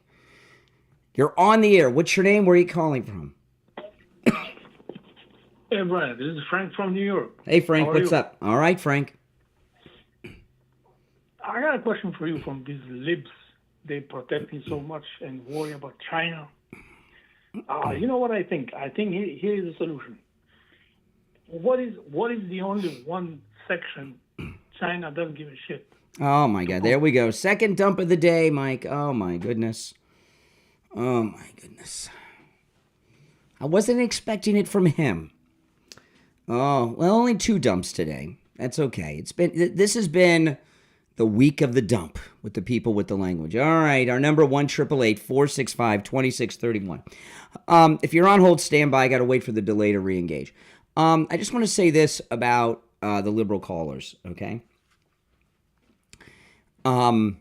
We enjoy liberals calling the program. If we didn't, we wouldn't do screenless calls. You know, all of the calls, because I know a lot of people are new, and new, you could be listening for 5 years and be considered new when this is the longest running radio show. But all of the calls are unvetted, screenless, meaning that when you call in, we just put you on hold, and I take the call live on the air. And that's when we find out who you are and what you're going to talk about, okay? And we do that by design. We don't have to do that. We could have somebody screen the calls, okay? But we don't. And that's how we like doing the show. I think it makes the show more interesting. So we do like to talk to liberal callers. But a couple things. There's a couple different types of liberal callers that we've dealt with today. The second one's Greg 2 there. Okay, who was banned. He called yesterday. I talked to him. I didn't even consult Steve with this. I probably should. And maybe I should reconsider, but lifted the ban because, hey, listen, I think he can contribute. But I'm not, excuse me, I'm not sure he's contributing too much today. You've got to slow down and take turns talking. Now, so far as the new chronic liberal that I gave a nickname to, College Boy, who even calls himself now, so he kind of likes that handle. Just because you don't convince me that your liberal ways are the right way, and then I disconnect the call at some point, doesn't mean that I'm running away from you. Every call ends in a hang-up. Okay, if I'm on a private phone conversation with my wife, one of us are eventually going to hang up. Every call must end. And if you notice with the liberal callers, unless they use foul language, I keep them on a long time. In fact, College Boy, I kept him up through the break. I said, hey, all right, I got to take a break. Even took the break a little late for him, okay? So, now, we do enjoy hearing from those who disagree. But it doesn't mean we're going to agree. And you got to just calm down a little bit, Greg, okay? Because I don't know. I don't know if you're adding too much to the program or not this week. That call was pretty weak. Now, before we get back to celebrating the economic gains, if you're on hold, hang in there. I wanted to share this, though, with Chuck Todd, talking about how the media were covering up Biden's mental health decline. I sit here and this was on Piers Morgan's program, by the way. I sit here and I'll defend a little bit of this in that I would argue the reason people were able to come to their own conclusion on Joe Biden is because of the media coverage. Look, we were subtle. He's using the back staircase. He's not using the front staircase. Hey, he's not doing any interviews. So there was this reluctance to draw the conclusion to say, is he not doing this? And that I agree with. That was held back a lot. I would argue it was also held back a lot back in the late 80s when it was clear Ronald Reagan wasn't necessarily running everything in the White House. Okay, now, this is something they keep saying. Ronald Reagan was so with it at the end. I know they say he wasn't. That's true. There was a biography that came out.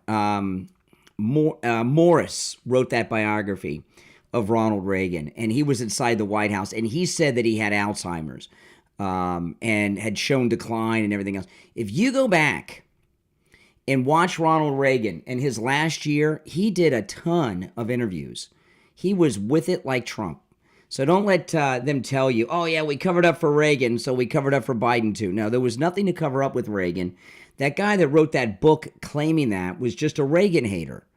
Like most of these writers, they hate Republicans. I agree with that. Was held back a lot. I would argue it was also held back a lot back in the late 80s when it was clear Ronald Reagan wasn't necessarily running everything in the White House. Whether you want to call it decorum, whatever you want to call it, look, there were plenty of members of the media. I remember David Ignatius in the Washington Post, plenty of individual people questioning whether he should run. I certainly questioned whether he should run. You didn't understand, there were some of that. But I understand the argument about the collective on that front. The only thing I can chalk it up to is this, whatever you want to call it, this fear that some members of the media had sometimes that they would be perceived as helping Trump if they somehow diminished Biden, right? That it was some sort of zero-sum game. Mm-hmm. And I think this has been the fundamental mistake that many members of the traditional press have done. Okay, and I'm not exactly sure what Chuck Todd's saying there. He's kind of all over the place. But we're starting to get from multiple members of the mainstream media, not just an admission that they covered up the cognitive decline of Biden, but they did it because they thought it was more dangerous to have Trump than to have someone with Alzheimer's reelected as the president of the United States with a nuclear football. And I'm glad they're doing this because at some point, we're going to get looking into that presidential pen and who was using it illegally. I cannot wait for that. All right, the delay, of course, is re-engaged. We'll try some more calls. You're on the air. What's your name? Where are you calling from? You're on the air. Once. Hello? Yes. All right, we're out of luck with you. Okay, we'll try again. You're on the air. What's your name? Where are you calling from? This is Joe, and I'm from Washington. All right. State or D.C.? D.C., buddy. Oh. Wanted to ask you a question about the tariffs. Okay. Hold on, I got to wipe my ass. I'll be back. Oh, there you go. All right. Dump again. Dump again, Mike. Oh, my goodness. We're on a roll. Third dump today. Oh, my goodness. If you're on hold, hang in there. We'll just wait for the delay to rebuild. Isn't it amazing? We're going to hit that world record. I'm telling you, we are going to hit the world record for that. The radio show that uses the dump button for profanity more than any other. All right, 1-888-465-2631. Fine with me. You're on the air. What's your name? It's Bob from Jupiter. Hey, Jupiter, what's up? Hey, I know you don't want to hear it because you get on me when I said it before a few months ago. But I'm in the medical field. These guys, Biden's neurologists, Biden's physicians, there's a whole team of guys.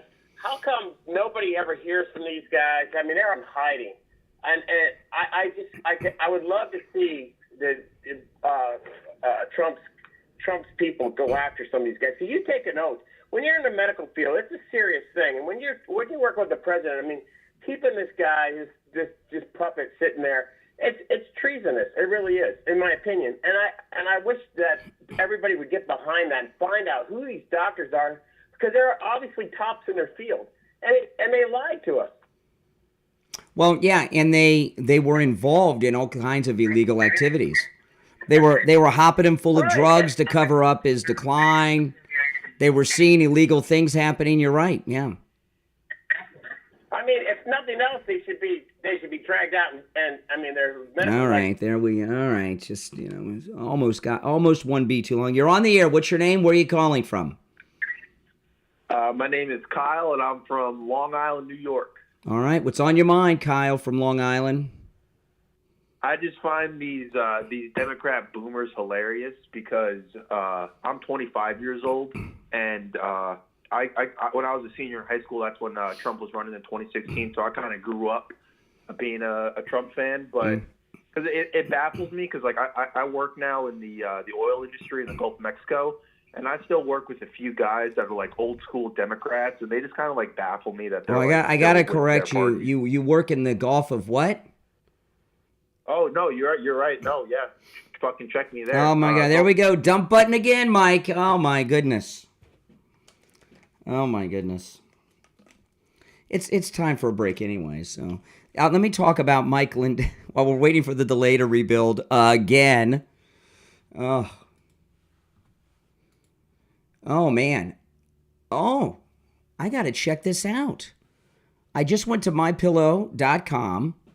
Mike Lindell has a brand new energy drink. I'm not going to talk about it right now because I don't know anything about it, but I'm going to look into it. And there is a discount with our promo code Kane at checkout, but I am going to most definitely be checking that out. Now, Mike Lindell, of course, that energy drink's looking good. Maybe it'd be a good replacement for my my coffee. We'll find out. I'll check it out today. If you go to mypillow.com, there's huge deals going on. Free shipping on all orders over $75 with our promo code Kane at checkout. The Giza Dream Sheets made of 100% Giza cotton, which is the finest cotton in the world. $40 off in all sizes. There's a whole bunch of new colors in those as well. And you know, the Giza cotton, because these sheets are 100% Giza cotton. Mike Lindell says that there's a lot of companies that advertise Giza sheets, but they're only like 10% Giza cotton. The MyPillow ones are 100% Giza cotton, and they keep your body the perfect temperature all night long throughout the entire year. If it's hot in the summer, you're perfectly cool. If it's cold in the winter, you're warm and toasty. I don't know why it does that, but it's the finest cotton in the world, and it does it. And you can get the Giza Dream Sheets for $40 off. And free shipping on orders over $75 site-wide with our promo code Kane at checkout, Kane. We'll take our last break of the second hour and be right back.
Hey, Barry, it's Brian.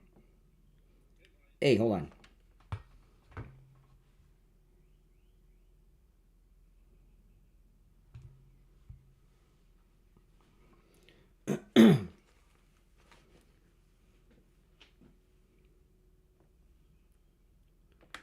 Welcome back, everyone. I'm Brian Craig. It's the Steve Kane Show, and on the line from the Siegel Law Group, we have Attorney Barry Siegel. Attorney Barry Siegel, good morning. Hey, Brian. Good morning. How are you? Great. What do you have for us today? Today, of course, we're a law firm that does estate planning.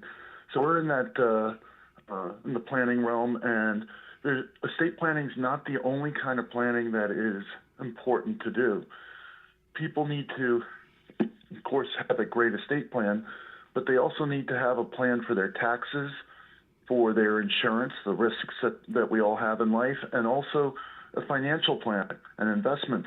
And all of those things are important. But within the umbrella of the estate planning, it's really important to plan ahead, not just for your estate and what's going to happen when you're no longer here with your assets, but you want to make sure there's still assets there when that time comes. You don't want to run out of money during your lifetime, and most people want to leave something behind if they anything they have behind to their loved ones. But if you lose it all during your lifetime because you didn't plan ahead for one of the risks that we all have, the cost of long-term care, then you may not be able to have an effective estate plan because you need to have assets to have one, right? Yeah, that's true. And of course, one of the ways to pay for it is long-term care insurance to pay for that care. And the other is the Medicaid that we do here at the Siegel Law Group. That's under the elder law part of our practice.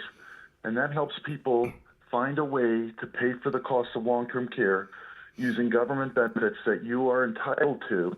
And most of you can qualify, even though you don't think they can, you most likely can.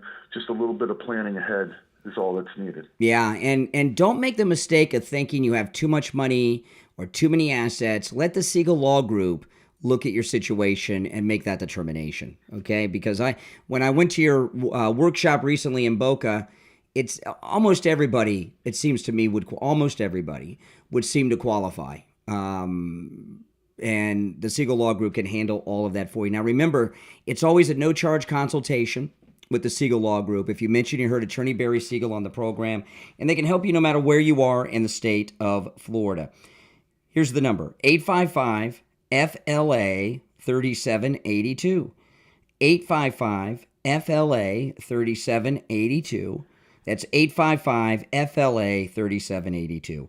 And online, SiegelLawGroup.com. All right, Attorney Barry Siegel will finish out the week tomorrow.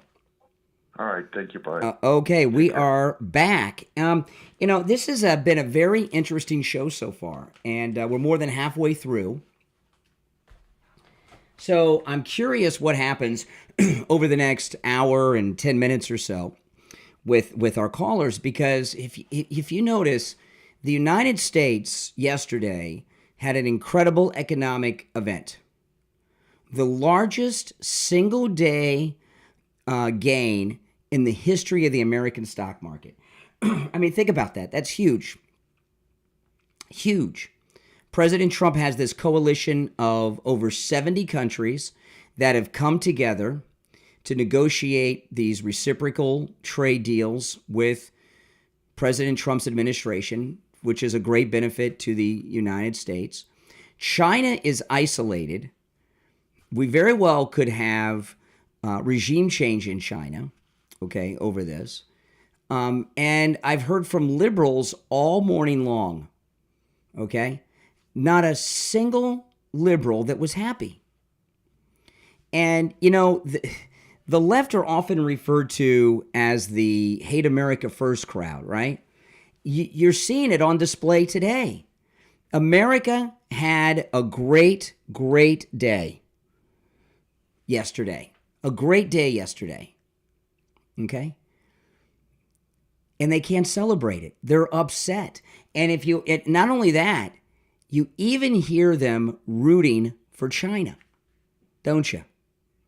Absolutely. You hear them rooting for China, and you hear them upset that America's winning. They are indeed the Hate America First crowd. Now, there's a couple stories. Before we go back to the phones, if you'd like to call in, please do. Our number is 1-888-465-2631. 888-465-2631. And I'd love to hear your thoughts on all of this. There's a couple stories I want to get to, though, that are unrelated before we go back to the phones. This one here, okay? This one has always been a personal disappointment of mine. This is in the Daily Mail. Famous hardline conservative who turned on Trump during first term reveals why she now loves him again. They're talking about Ann Coulter here. Let me just read a little bit of this. It's been a long and winding road, but Ann Coulter appears to be back on the Trump train. That's the word from a Tuesday tweet from the far-right conservative weeks after she expressed unease with the Trump's administration, blah, blah, blah. It's been about 10 years now, but she was a big never-Trumper in the first campaign. In the first primary campaign, she was a big never-Trumper. And if I remember correctly, Ann Coulter was backing Ted Cruz. It's been 10 years, but I think she was backing Ted Cruz. And the Trump derangement syndrome was so strong then. Steve and I were friends, very good friends with a guy who was very close to Ann Coulter. In fact, so close to Ann Coulter that they set up a couple of interviews with Ann Coulter on this program for us. And he was a good guy. I haven't talked to him in 10 years. I'm sure he still is a good guy. I don't know if he's still connected with Ann Coulter or not, but he was then. And she was a never Trumper. And you really haven't heard from Ann Coulter too much in the last 10 years. Prior to becoming a never Trumper, she was the most sought-after conservative voice and guest on every program. Everyone was always talking about what Ann Coulter said, what Ann Coulter thought. She was even on The View. I mean, she was everywhere, okay? And she became a never Trumper, and boom, that was it. So, my guess would be why she loves him now is, I don't know, does she have a new book out or coming out? People don't care about Ann Coulter anymore. She betrayed us 10 years ago, and MAGA world have no time for never Trumpers. And, not only that, I don't think people remember how big she was. She was the biggest commentator, period, in the country for years, conservative commentator. No one even came close. And on a dime, when she became a never Trumper in that first campaign, that was it. And every couple of years since then, she's had an attempt to come back, and this may be an attempt, but I don't care what Ann Coulter has to say. I'm not interested in Ann Coulter anymore. I used to love her, but you can't trust her anymore. It's like Ron DeSantis. Ron DeSantis should look at Ann Coulter, and that's his future. Okay, they'll always still be out there, but no one's really interested in anything that they have to say. All right, let's go back to our phones. 1-888-465-2631. You're on the air. What's your name? Where are you calling from? There you go. Boom. And it happened again. Today's one of those days. And that's the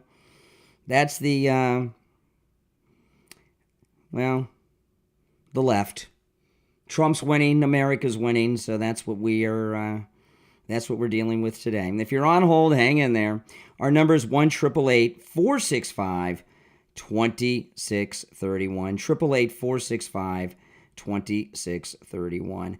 I don't think we've ever quite had an experience like we've had today, right? Because usually what will happen when we're winning like this, right? When I say we're winning, it's either Trump or America. The liberals will usually just lie low, right? Right? But they're, like when the egg prices got back to normal. But they're not doing that today. They can't control themselves. All right, let's try again. It's been one of those days. You're on the air. What's your name? Where are you calling from? You're on the air. What's your name? Where are you calling from? Once. Brian, good morning. Oh, you just made it. Yeah, go ahead. Good morning. This is John from Palm Coast. How are you? All right, John. Oh, the liberals are losing their minds today on the phones. The phone sounds a little on the weird side. I wasn't really sure if I was connected or not. You're connected, John. Okay. The only thing I wanted to mention was that you are absolutely correct. The Hate America First crowd always roots for the enemies of the United States. But something else is very important, too. It's vital to the left that Trump does not succeed. If you will remember back to COVID, President Trump sent that hospital ship into New York Harbor, and not one person was on that ship. That's right. Getting cured of COVID. Because if one person with COVID got on that ship and walked out healthy, it would make Trump look good, and the left just couldn't have that. Well, it was a little bit more than that. There was, in fact, that hospital ship. I remember Rachel Maddow saying he won't be able to get that hospital ship to New York in time. They didn't even send anybody there for a stub toe. That's correct. That's absolutely right. Yeah. So when Trump succeeds, the United States succeeds. When Trump fails, the left rejoices, believe me. Brian, Yeah. have a fantastic day and welcome back. Absolutely. Well, it's good to be back, John. Listen, I always tell you I'll never disagree with President Trump. The only thing I'll disagree with him on, which, is more sarcasm than anything, because he does, I'll never get sick of winning. I mean, there's just no way to get sick of winning. And this is winning on a level that I don't think anyone, tax day's coming up. They just found Doge. I may go over some of this in the next hour. They have found so much fraud with unemployment benefits, with people, and there are people receiving benefits that have birth dates that haven't even happened yet, right? That's how much fraud there is. They're not even trying to cover it up. They're not combing the cemeteries for names and dates. They just make everything up now, even if it's in the future. And, what's going on here with the American left, they keep saying in the pundit classes on television that the Democrats are taking the wrong side on all these 80-20 issues. These are not 80-20 issues. These are 98-2 issues. Everyone's against fraud, especially around tax time. When we see all the government waste, we see how we're being ripped off by these other countries in a way that we've never been ripped off before. And one of the and if you're on hold, stand by. We don't have too much time left before the top of the hour, so we'll get back to the calls after the top of the hour break, because we have just over a minute left until the top. And that's not enough time. Well, it might be enough time for some of the calls based on the quality of today's callers for the most part. That may, in fact, I may be able to go through the whole board before the next 1 minute with the quality of some of the calls we've had today. But no, hang in there. We will, Steve will be joining us, and we'll go to the calls after the top of the hour. But, the amount of fraud that's going on, and, Doge is finding all this domestic fraud. But these import taxes are also fraud from the federal government that the federal government has brought us by selling us out. Everybody knows this. And in America, we like America to win. And you liberals out there that are rooting for China in a trade war with the United States, do you even hear yourselves? I don't think that you do. All right, it's the Steve Kane Show. My name's Brian Craig. Our number's toll-free, 1-888-465-2631. 888-465-2631. We'll be back after this.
Hey, how's it going?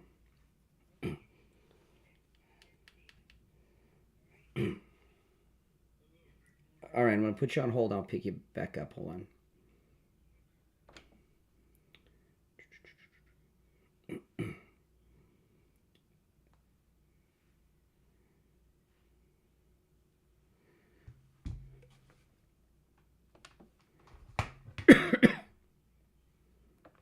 All right, you there? Yes, I am. All right, hold on. Okay. We have about a minute, Steve. Okay, that's good.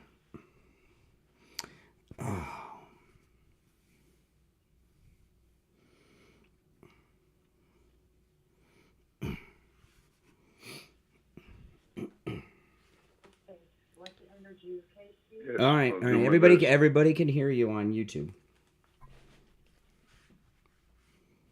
Well, that's exciting. Yeah. Hold on 1 second. Wait. Okay. All right. It's 30 seconds. You there, Steve? Yes, I am. All right.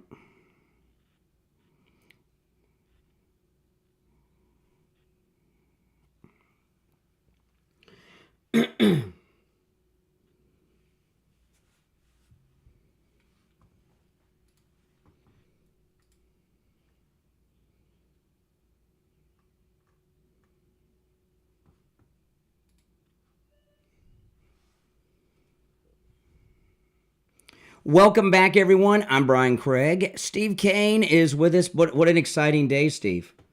Another glorious day on the Steve Kane Show, although it will be hard to match yesterday. Well, the calls today have been very strange because, and today's Thursday, right? So we've had 3 days of liberals calling us very concerned about the stock market, that it was dropping, right? I mean, they've been concerned all week, right? They've been calling us, they've been begging, they've been pleading. Trump's got to do something to bring the market up. Yesterday, the stock market had the largest single-day gain in the history of the American stock market. It was wild. And they seem pissed off that he did it. So I don't understand. If for 3 days they're depressed that the stock market's dropping, why are they not calling us today celebrating that the stock market's up? I have an answer to the question if you want it. All right. Because they're in a very strange position. They're in a lose. You've heard of win-win situations? Yeah. Liberals are today in this country are in a lose-lose situation. If they win, they lose. If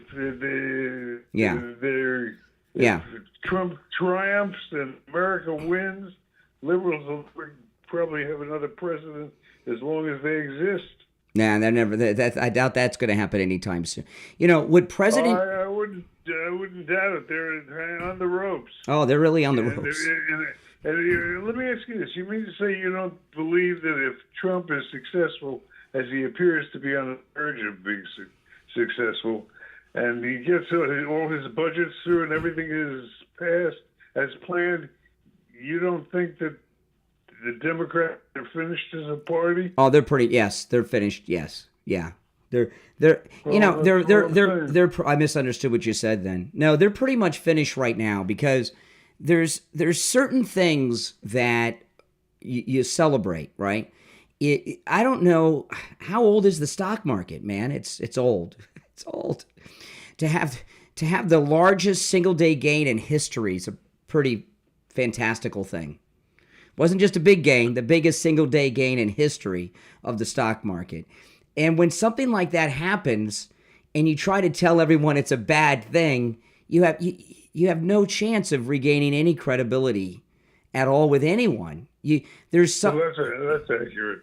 Yeah. I mean, like I give you an example. When Obama got bin Laden, okay, there was a whole scam around that. But if we went on the air the next day and said it was it's so bad that they took out bin Laden, you sound like an idiot. It shows that they don't care about the country. All they care about is their party and power. Well, if they care about their party and power, this is not the way to preserve that. Well, that's for sure. And what I've heard, I've been talking to liberals since 6 a.m. today. They have all been at a different level of just anger. They're just angry. I mean, I guess they thought they were going to ride out. But I want to talk about, as opposed to these insignificant liberals that aren't players because they're out of power. Now, maybe I'm wrong on this because I haven't seen any of the analysis in the news or anything about this. But it seems to me what President Trump has done is he's put together this international economic coalition of nations that's over 70 strong.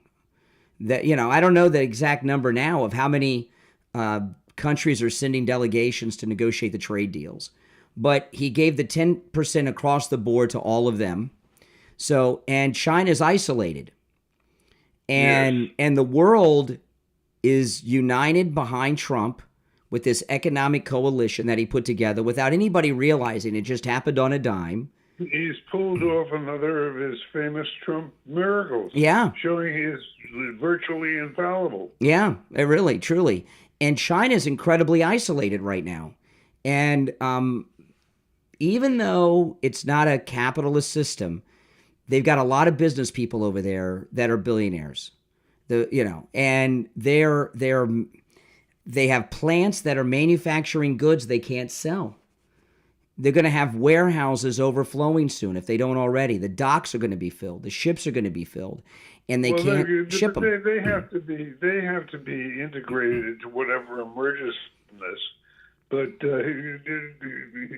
Trump would make that happen.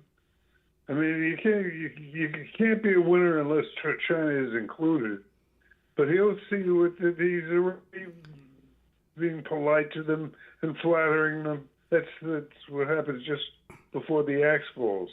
I thought what he did yesterday, what President Trump said about Iran was interesting. So this weekend, the Trump administration, there's a negotiation that's going to start with Iran. And Trump said that he wants Iran to be great. They can have everything except a nuclear weapon. So what he's telling Iran is, you can be rich, you can be prosperous, you can have a great country, you just can't have a nuclear weapon. You can have anything else and do anything else. And what he means is it's all about money. Trump understands that these countries around the world, whether it's Iran or China or Kim Jong-un, all they really truly care about is money. Well, in the case of Iran, what Trump showed yesterday, that he understands there's a difference between Iran, the leadership, the mullahs, who are the bad guys, and Iran, the people, who are good guys, who are oppressed by the Iranian government. Yeah. And what Trump's trying to do is create a revolution in Iran. Well, yeah. And to a degree, that's what's going on in Palestine. Yeah. No, that's exactly right. And they probably will have another revolution in Iran. They probably will. And that'll be a good thing. That's the end game. Yeah. He knows exactly what he's doing. And America basically has two enemies in the world, China and Iran. And he's taken them both down. And I'm telling you, Steve, these Chinese billionaires are going to put so much pressure on the Chinese government to settle this. I was talking earlier, a lot of the things they make in China are perishable, including their and a lot of that's medications, a lot of chemicals, that go into these things. A lot of medications are perishable. They have shelf lives. There's a lot of the goods that come out of China that are perishable, that aren't necessarily food items. Okay, and they're sitting on docks rotting. They can't afford to do this. These guys are losing millions of dollars a minute in China, and they're not going to put up with it. We could very well have regime change in China brought to us by Trump. It would not surprise me over this, because if the Chinese government is just trying to do an ego exercise, the Chinese billionaires, they're not into egos. They're into not losing millions of dollars a minute, right? And they'll only put up with it for so long. And all of these dictators around the world, whether it's China or Iran, they have financial interests that they gotta answer to. Now, I'll give out our number. It's 1-888-465-2631. 888-465-2631. We've not heard from a single liberal today who's anything but miserable, which I can't quite get because they're going to be miserable.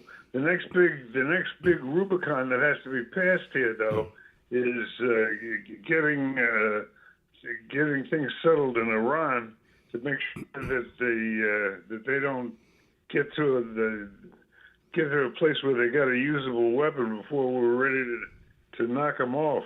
Yeah, and Hopefully this weekend. This thing with deporting these terrorist supporting students. I hear a lot of people, oh, that's a violation of the First Amendment. On the other day I was talking about this, Steve. You weren't on with me then.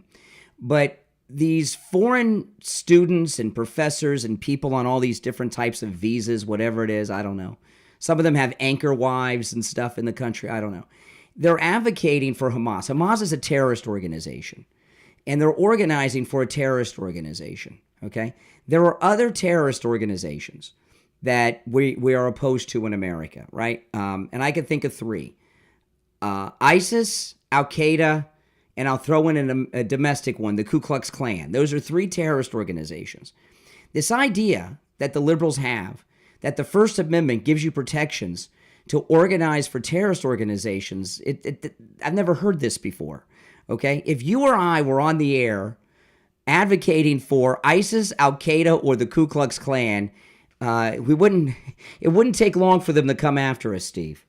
And we'd probably get arrested, as you should, okay, because they're terrorist organizations. But the left, they like the terrorist organization of Hamas because they kill Jews. And the left don't mind terrorist organizations that kill Jews.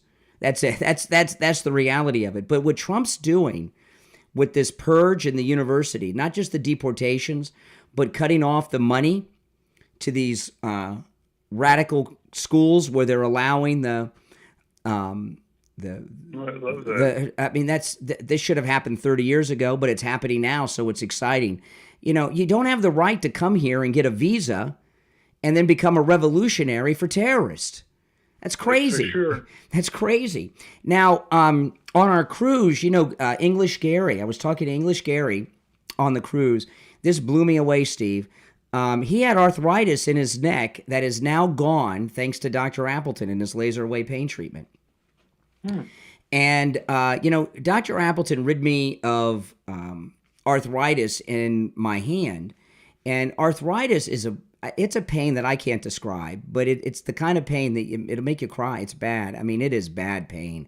It is bad pain. And Gary had it in his neck. And, I can't think of really a worse place. There's no good place to have arthritis, but in the neck, that's a tough one, right? I mean, you got to move your head. You got to, it's just awful. But he has arthritis no more, thanks to Dr. Philip Appleton. His laser away pain treatment works, guys. Go see him. It works on every type of pain I've heard of. It is 100% painless. There's no shots, no injections, no downtime, and no appointments necessary. Walk-ins are welcome, even on Saturdays. Dr. Appleton performs all the laser treatments himself as well. Give him a call and say bye-bye to your pain like I've done 7 times, and how Gary has said bye-bye to his pain in his neck. 954-973-0710. 954-973-0710. That's 954-973-0710. And online, AppletonCairo.com. I'm Brian. Steve's here. We'll be right back.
All right. Steve, you there?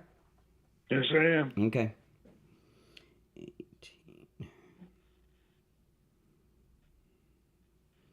We'll be back in about 90 seconds. Okay. We'll take some calls.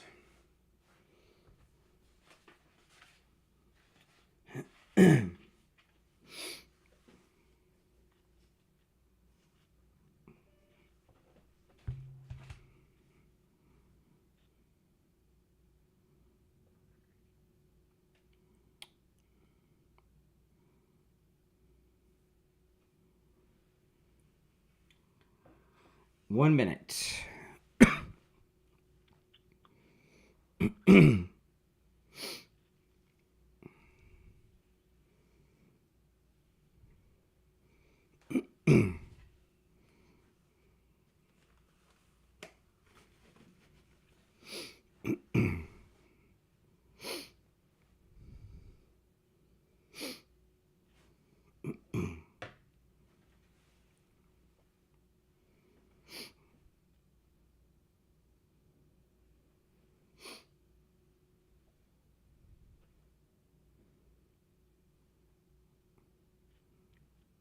20 seconds.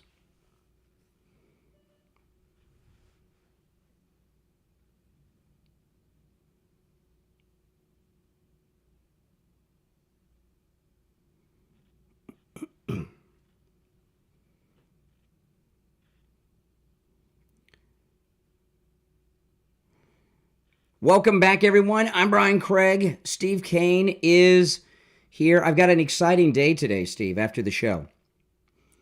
Tell me about it. When I get off the air, I'm taking my kittens to get fixed. My two little male kittens, Pepsi and Coca-Cola. And the vet told me, I haven't had boy pets in years. I always get females. But these are rescue kittens, so, and they're cute and cuddly. But the vet told me that when you get male cats fixed, it's less invasive than female. It's easier on the cat. I don't know how it's easy to get your testicles snipped, but I'm feeling bad for the little guys. Doesn't sound like fun. No, my goodness, no. And I'm worried about the recovery. And they don't even put cones on them, on the boys, like you do with the, I guess, I don't know. It's just, it doesn't sound pleasant to me. I mean, I'd at least need an ice pack if I went through something like that. I don't know. It sounds like worse for them than for you. It's going to be worse for them than me, but I feel bad doing it. And I put it off for as long as I could, but they're spraying all over the place. So I can't take any of that anymore. All right. Our number is toll free 1-888-465-2631. 888-465-2631. What we've been talking about mainly today is, of course, the president's great economic victory yesterday, which is something that no one predicted. Jesse Waters, did you catch Jesse last night, Steve? I did not, as a matter of fact. Okay, yeah. Out of the Fox lineup, he's probably got the best show. But he's got something in common with Rush. Because if you guys remember, we all love Rush Limbaugh, okay? But if you listen to the first half hour of Rush, you got the whole show. Remember that? Yeah. So, and it's not a dig at Rush Limbaugh. We all love Rush. But with Jesse, if you catch the first segment, you got the whole thing, right? Especially if you get the opening monologue. But he started off in such a great way, Jesse Waters. He said, yesterday, Trump said, today is a good day to buy in the market. If you took his advice, you're rich. It's true. Could you imagine, Steve, if you would have laid down, $50,000 in the stock market yesterday? Oh, my goodness. The time was right. Oh, you'd be high-fiving today, He said, do it. So, it's just a simple thing of always betting on Trump. I mean, it's really amazing what he did, and I think he knew. Well, the next big challenge is the next big thing is he's got to get the tax bill through. Oh, that won't be a problem. Well, you don't know. The reason I say that, the challenge is, of course, that Democrats are not going to cooperate with him. They would. They're finished. Yeah, but we've got the majority by far. We've got the majority by far. You want to take some calls? Sure. All right, let's go. You're on the air. What's your name? Where are you calling from? Your favorite, Jay from Jersey. Oh. Wow. You're probably dizzy for all the spending you're doing. Let me see. You're saying that Trump saved everything. Trump saved the economy from him. Let me give an example.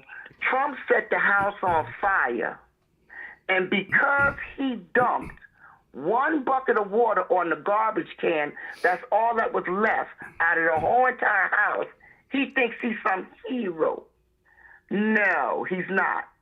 You can't lose. Jay, I got one question for you. Jay, how do you spell loser? Loser. If that's what you are. Loser. A loser. I understand. That's okay. It's painful to But be a see, loser. but that's where you would go when someone's telling you the truth. You can't handle the truth. Y'all sit around spinning. Plagiarist. He lost $6 trillion. You think he did something heroic? And then yesterday, y'all didn't want to talk about the stock market. Today, you're jumping, oh, look what he did. He lost $6 trillion. What about the $6 trillion? Where? I don't know. All over the world. Do you know the only reason he did this? The only reason he did this is because Japan and all the other companies were dumping U.S. bonds. And then everybody went to him and told him, no, you got to stop this. And he had to stop this it. is He so messed interesting. up. I don't know the guy's name, but there's some stock guy on Fox, okay? And he was on yesterday, and he just made this crap up about the bonds. And now everybody's regurgitating it. No, come on. You've seen the stock market lost $6 trillion. Yesterday, you can't make it up just because the stock market went up. Yesterday, the stock market had the largest single-day gain in the stock market's history. Why aren't you celebrating But do you that? realize it doesn't make up for all the mess that he made all across the world? The single largest day gain in history. But he messed up the whole world single-handedly. And now you trying to act like he's a hero. All right, I appreciate the call. Get lost. Take a hike. Oh my goodness. Oh my goodness. See what I mean? That's what I've been dealing with all day. They see the writing on the wall. And you know what they It's do not too? pretty. They're hysterical. All the liberals, they're hysterical. They're all yelling like that, screaming, have a bunch of Well, that lets catchphrases. you know they know what the situation is. Yeah, yeah. You know, it's a funny thing because that guy on Fox that said that about the bonds, and within 5 minutes, that's all everyone's talking about are bonds. And now all of a sudden, they used to be worried about eggs, then they were worried about stocks, now they're worried about bonds. I mean, you know, what are they? You know, I just don't quite get it. I just don't quite get it. They don't like America winning, I guess is what it is, Steve. But no, this is going well. Now listen, the thing with China could take a long time. But I think he wants to, I don't know. I think he wants to break China because a lot of these countries are going to start saying, well, why don't you just move your factory here to South Korea or Indonesia or India? You know what I mean? He's really cutting China out of the mix of the world. And the world's pretty fed up with China. They really are. China doesn't have any allies. And that's one of their problems. Now, if you're on hold, stand by. We're coming up on our bottom of the hour break. So after the bottom of the hour, we'll take some more calls. Are there any happy liberals out there? I'm really. I mean, can't they at least pretend?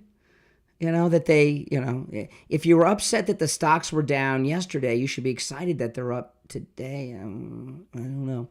All right, 1-888-465-2631. You're listening to The Steve Kane Show, Florida's longest-running radio show. My name is Brian Craig. Steve Kane, of course, is here. It is Thursday morning already. I can't believe it. We'll take our break for the bottom of the hour, come back with more of your calls, looking for a happy liberal that's happy that America's winning. We'll be here till doomsday for that one. We'll be right back.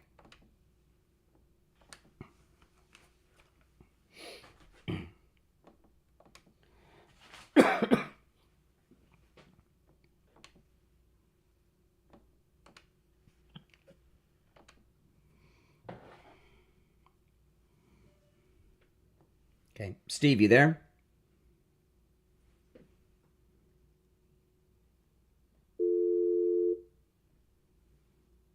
Steve, are you there?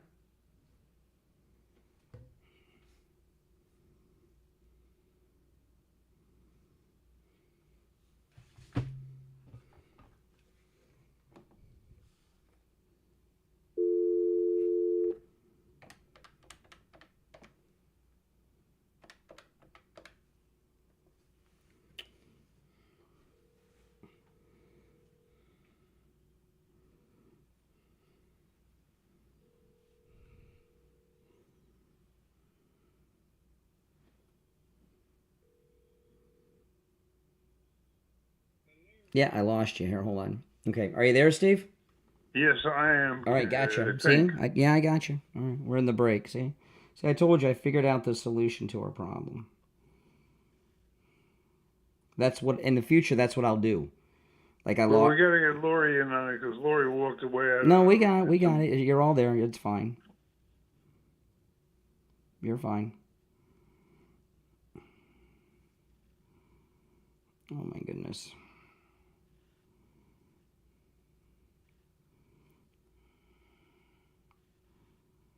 Okay, we'll be back shortly.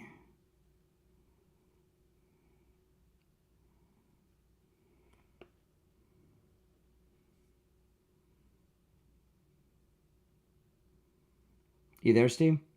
Yes, I am. All right, let's see. 30. Okay. 90 seconds.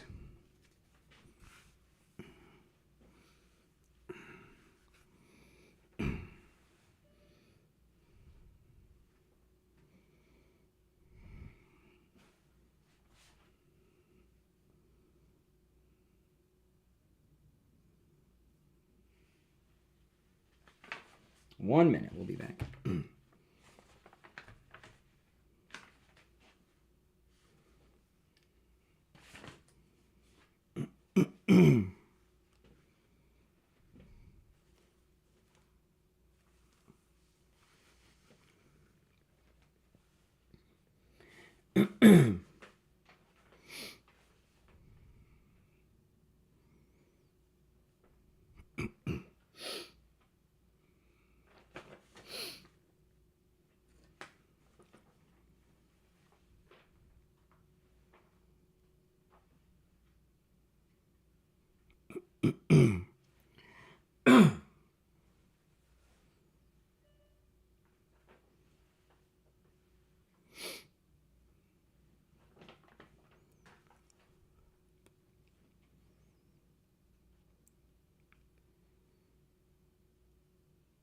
Welcome back, everyone. I'm Brian Craig. Steve Kane, of course, is here. This is the Steve Kane Show, Florida's longest-running radio show on the radio since 1977. You know, the free doorbell camera offer from Slomin's, if you've not taken advantage of this, listen up. This is an incredible deal. It will change your life.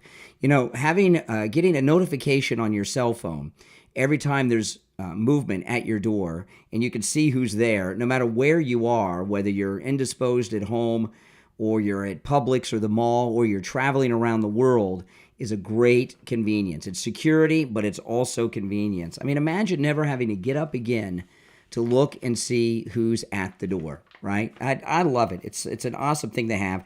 And Slomin's will give you a doorbell camera that connects to your cell phone for free with the installation of your Slomin Shield. That's not all. Slomin's, they're going to give you a free customized home security system and professional installation when you use their low-cost central station monitoring. You get an LED touchscreen, a motion detector, 10 contacts, a lifetime warranty, and a backup battery. Plus, you'll receive a free doorbell camera with the installation of your Slomin Shield. I'm going to give you the number. This is the easiest number ever to remember. 1-800-ALARM-ME. 1-800-ALARM-ME. That's 1-800-ALARM-ME. All right. So before we go back to the phones, just recap. So what happened yesterday is over 70 countries around the world contacted the White House and are sending teams to negotiate the reciprocal trade deals. So Trump gave an across-the-board 10%. Now, the media are trying to characterize this as caving. It is not only is it not caving, some of these countries were paying less than that in tariffs before, right? If I might make a suggestion, I think that's, in terms of the show we're doing this morning, I think that's all water under the bridge. I think the next big thing we got to focus on is getting the budget passed. Because without the budget passed, it means nothing. That's going to pass. The Democrats are the minority. We got that. It's not the Democrats that are the problem. It's the Republicans that are the problem. Let me tell you, if there's a Republican in Congress that stands up and does some filibuster or pulls some act to stop the budget. Morning, it's not just one Republican. It's a whole group of Republicans that are in rebellion about this. Now, they can be turned around in theory, but it's going to be a major job because it's not just one or two. I don't see how he wouldn't get it passed. Well, that's because you and I think rationally, Yeah. and these other people, what did Trump called it? Grandstanding. Grandstanding. That's what they do. They grandstand. There are not enough cuts. Not enough So meanwhile, cuts. they're going to try to stick us with a cut that's Not 5 enough times cuts. the size. They've cut they've cut $50 quadrillion with Doge in the last few weeks. No, but that's not figured in that's not. They can't use that figure yet. Why not? I'm telling you, that's the problem. That's what all day this is going to be about. Well, a lot of the older Republicans were part of the thievery going on. So that they don't want to be cooperative. I get that. Well, that's the thing. And Chip Roy and his gang. Oh yeah, yeah. Well, that's okay. Their names go on a list, and we'll remember them. That's it. That's what primaries are for. There's a lot of people getting themselves put on the primaried out list. But I mean, it's a formidable challenge. We shouldn't take it lightly. Yep. All right, well, let's take some of these calls, Steve. Let's see if we can raise the bar on the quality of callers. You're on the air. What's your name? Where are you calling from? Hey, good morning, Brian. This is Nick out of Miller's Island. Hey, Nicholas. Hey, good morning. Hey, Steve, good morning. I'm sorry, but it's good to hear you on the air, and I'm glad you guys are back and had a good time on that cruise. Wish I could have gone. I wanted to mention something with all these dumb liberals calling and giving you guys a rough time, sort of. I have these apps on my iPad from the local TV stations, and one in particular, when all this stuff was coming with the stock market going up, the headline was Trump pauses tariffs and the stock market goes up. They don't tell you the complete story. See how they slant everything, even on the local news. Yeah. And it's really sickening. Everything negative a negative spin they can put on President Trump's policies, that's what they do. And it really aggravates me to no end. Because the truth is, yeah, he paused the tariffs in some cases, but that's because these countries came forth and wanted to negotiate. Yeah, that's right. I mean, what he's done is amazing. And I know today people will talk about how China's isolated.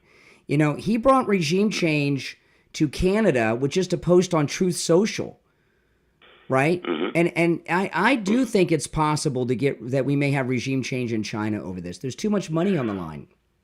Well, they're coming to the table too, guys. They're coming to the table too. They're gonna negotiate.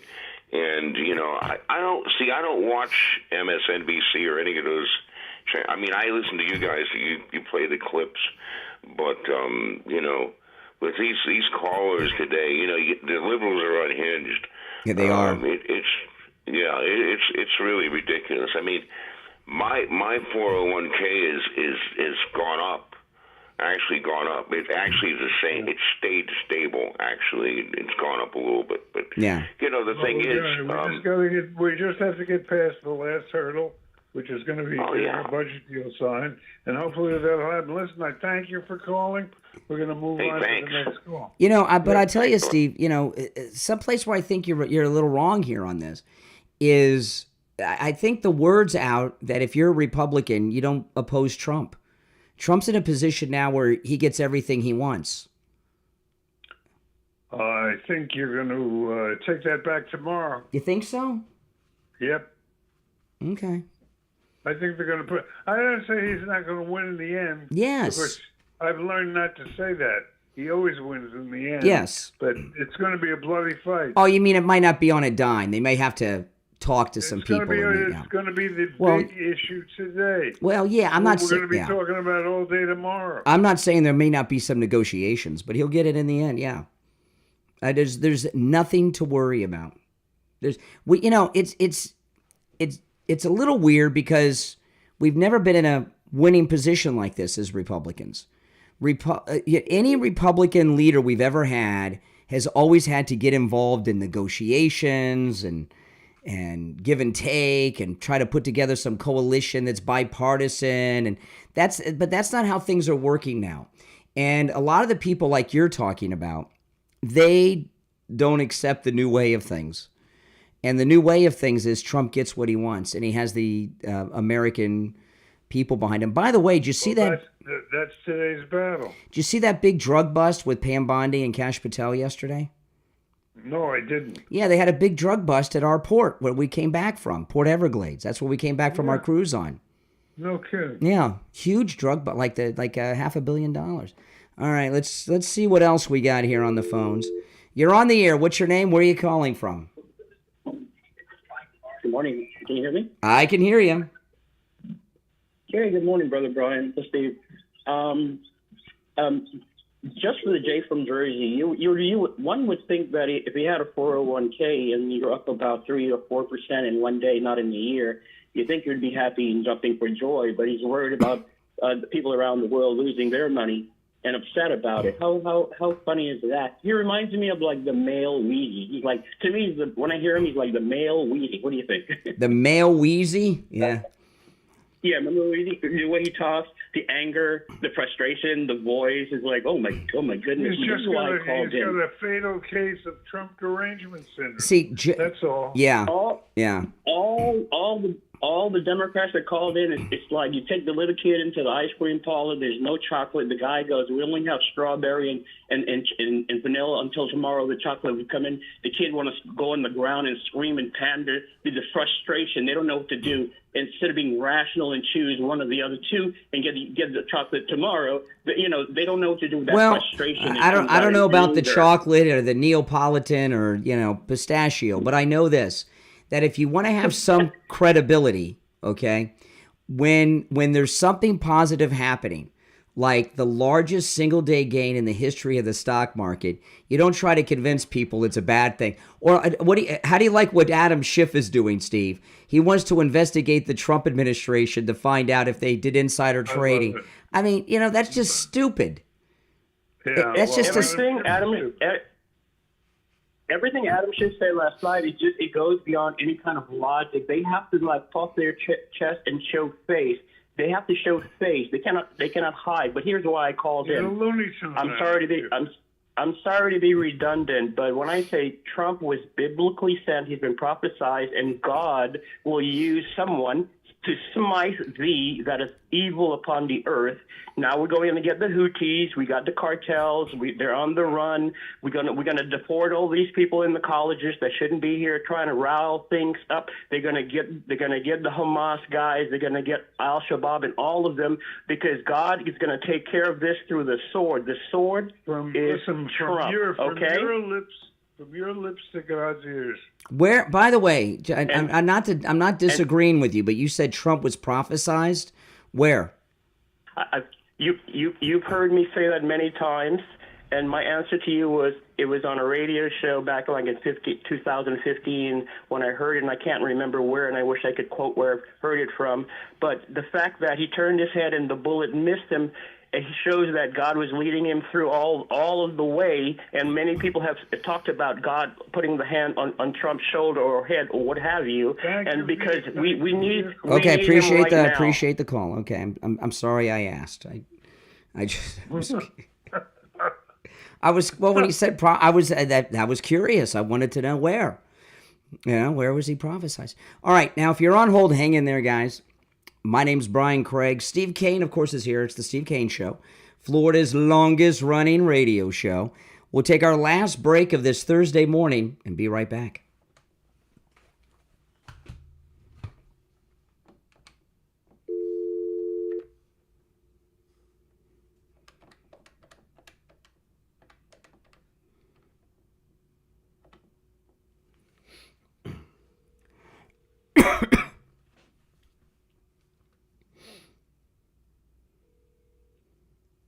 Hey there, hold on. Steve, you there?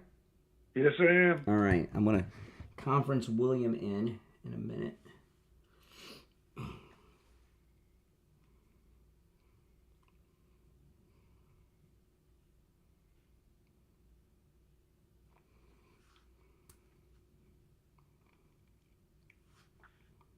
I'm just waiting to get a time.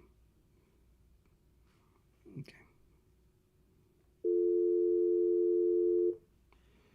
All right, William, hold on. We're not back yet. Stand by. Okay.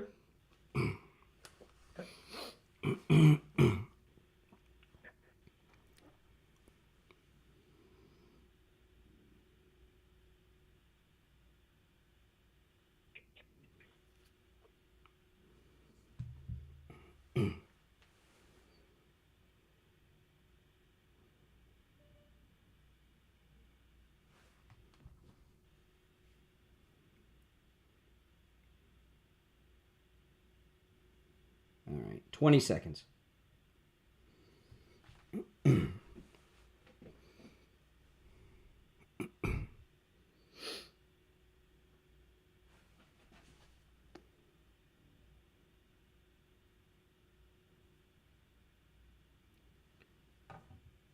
Welcome back, everyone. I'm Brian Craig, Steve Kane here, and from the offices of William Youngerman Incorporated in Boca, William Youngerman with the Morning Gold and Precious Metals Report. William Youngerman, how the metals looking?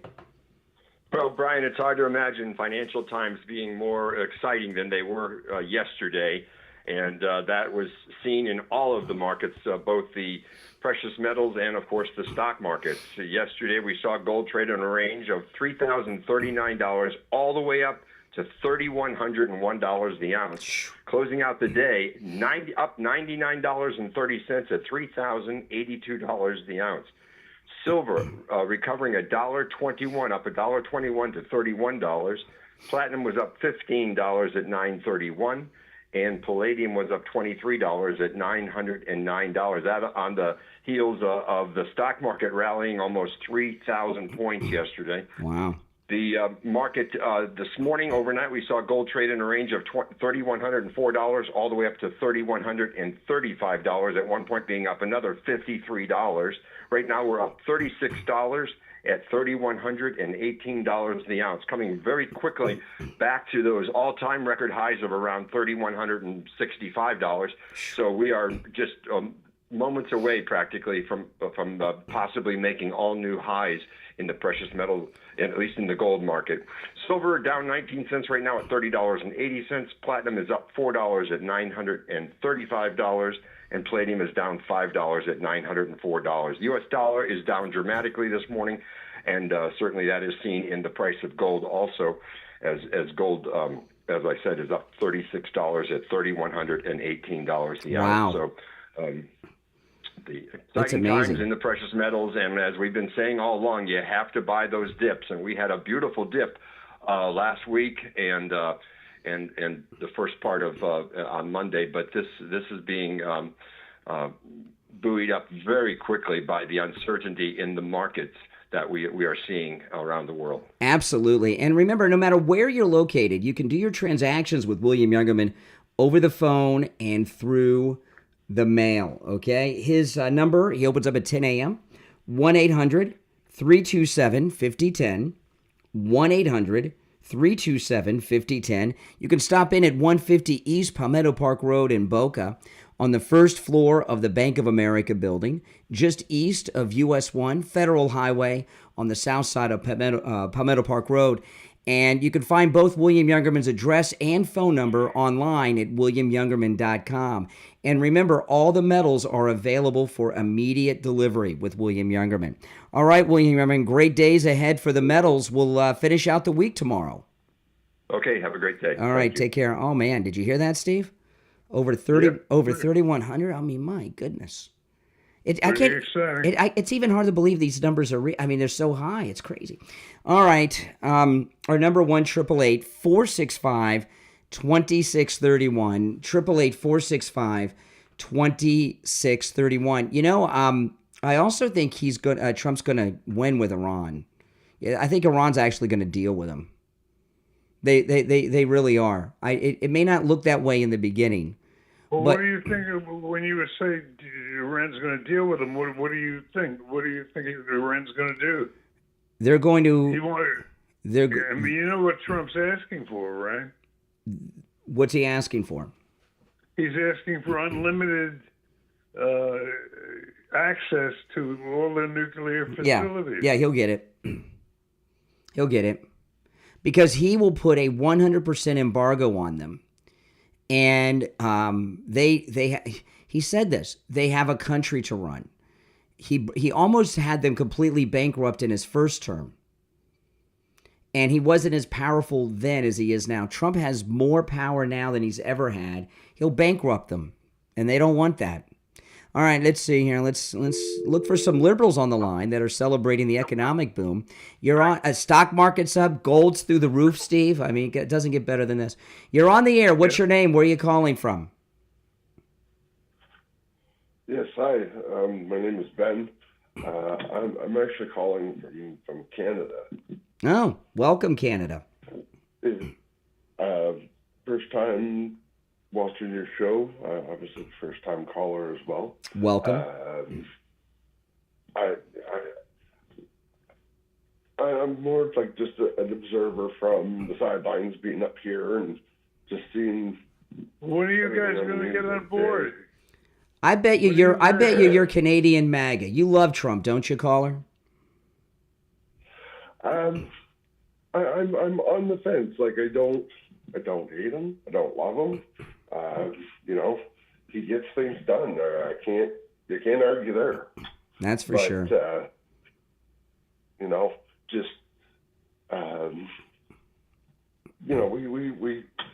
We talk, my coworkers, friends, and it's a wide and very eclectic range of people from different professions and fields, from production and construction to, right up to federal workers. Well, Canada is one of the countries that caved with Trump yesterday. This weirdo, your new prime minister, this weirdo Connie, he wasn't even elected. He was just selected. So exactly. It's hard. It's hard to accept. I know this leadership that we do have. Well, you're not a free country in Canada. You're governed by an unelected man. It's scary. Oh, it really is. Our electoral system works a little different. Well, let me tell you something. Canada's going to be fine because Trump is president of the United States. We're going to be booming, and you border us, so you're going to benefit. So Canada's going to be fine in spite of this weirdo that was anointed your leader. Hey, appreciate the call. Welcome to the show, by the way. Thank you. All right. Yeah, Canada. That Connie, he was like one of the first, Steve. He was talking all tough, and he was one of the first to cave, was Connie in Canada. It's I don't know. Isn't it nice being with the number one country, with the number one leader? It's nice being with Trump. I'll tell you it that. isn't it? And just winning. I mean, But I was telling people, Steve, this: a lot of MAGA people that are impatient and complain. There will never be another time like we're experiencing right now because there's never going to be another Trump. So all this winning that we're enjoying right now, it's not that we're not going to have good times in the future. There will never be a president like this where we're winning this much. Once he accomplished, let me ask you this. Because I'm always forward thinking. I'm always figuring out what the next story is going to be. You do understand that after he pulls all this off in his present term, you understand they're going to make arrangements for him to be able to serve a final term. You know that. Yeah, wouldn't that be nice? It's going to happen. I at first I thought that was a joke, like he was like Trump was troll. Now I think it's real. It's real. After he pulls off everything he's promised, yeah. Who else would they want to turn it over to? Exactly. Well, I got to tell you another thing that's true. I have lost a ton of weight. I mean, Steve, I have lost so much weight. And the other day I was looking at some of my videos on YouTube from about 6 months ago. I did not realize how much weight I had gained. You know, my face was basically puffy and round, and now I've got like, you know, square jaw back and everything else. This is awesome. I weigh less now than when my daughter was born and came home from the hospital, and she's 26 years old now. That's absolutely amazing. Maybe on the next cruise, Steve, I'll wear the suit that I got married in. If it still fits, it might be too baggy. You know, this is going to be my 29th wedding anniversary this year. You know, and think about that. I'm at pretty much where I was 29 years ago in weight, almost. You know, it's that good. And Coastal Weight Loss Secret, it works. And I'm not eating weird food. I'm eating things I would normally eat. You know, Wings Plus. You know, places like that. You know, I'm not eating any weird meals. I'm eating what I want to eat. I'm not taking any medication, and I'm not doing any exercise. The only thing that I'm running is my mouth. Okay. And it's going to stay that way. So listen, if you want to lose weight, give Coastal Weight Loss Secret a call. If you want to lose 20 pounds, 50 pounds, 100 pounds, even more, they can help. I'm going to give you the number. When you call, make sure you tell them you heard about them on the True Oldies channel. 561-247-6300. 561-247-6300. That's 561-247-6300. 6300 and online coastalweightlossecret.com. All right. You know, Steve, also yesterday James Carville was saying he gave an interview and he said Trump's going to declare martial law for the midterms. And I took that as the Democrat internal polls are telling them they don't expect to win the midterms. That James Carville's doing some foreshadowing for them to lose. I mean, this is a whole new world we're in. All right, let's take some more of these calls. You're on the air. What's your name? Where are you calling from? Brian from Deerfield. Hey, Brian. Hey, Brian. Hi, Steve. How are you today? Well, I tell you what, you know, we're witnessing all these brilliant financial and tactical moves, and I agree. We're never going to see a mover and shaker like Trump again. Did any of you hear anything about a rumor that we may have some type of access to the Bagram Air Base that we gave up? You know, it's a funny thing you say that because, yeah, I did hear something about that, but I wasn't sure if that was real or just something somebody tweeted.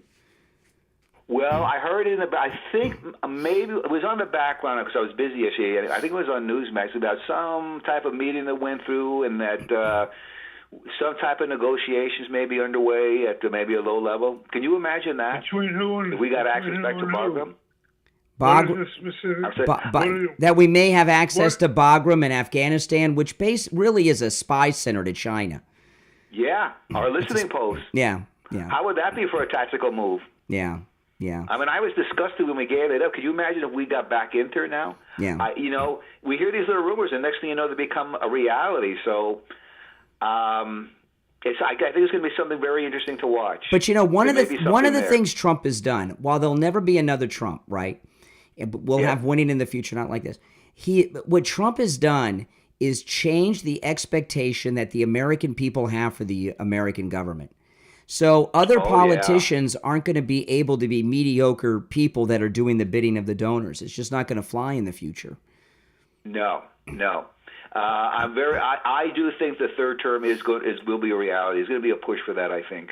The results Trump is getting, he's doing things that most people would think are impossible to do. I think it's all part of the plan. Remember when he talked about making, not only acquiring a portion of Canada, but making Wayne Gretzky the prime minister? Yeah, that'd be great. Yes. Yeah. Yes. Gretzky's been. I think a lot of countries would like to be the next state now. Yeah. Well, it's amazing to watch, but I think Greenland, is going to be on board too. Tactical moves, brilliant moves, and just global brilliant moves that we're seeing. Mm-hmm. But the Bagram thing really caught my attention. I just heard in the background, but I said, "Are you kidding me? Are we going to do a deal to get that back?" I heard that too, but I don't know that that's true. It's why I haven't mentioned it. I didn't get a follow up on it. That was why I did. So, but who would you do that deal something to with? watch in the future. The Taliban, I guess. Trump might. The Taliban. Yeah. Well, that would be something to see. Yeah, and they're afraid of Trump, right? Remember, he shows the picture of the guy's house to him, and all that. Well, didn't we send Raising Cane? Do they are familiar with Raising Cane? Was he the one? Was it ISIS or Taliban he wiped out? ISIS.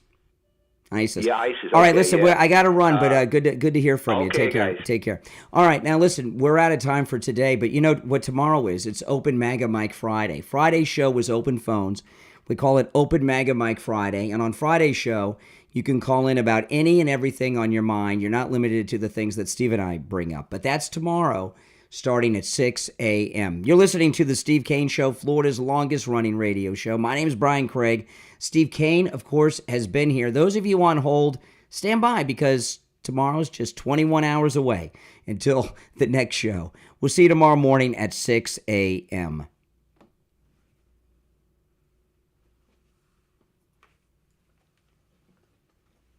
All right, guys. I got to run because I got to take my kittens to get clipped. But thanks for watching. If you're new, make sure that you subscribe. My name's Brian. This is where MAGA comes to talk. Take care.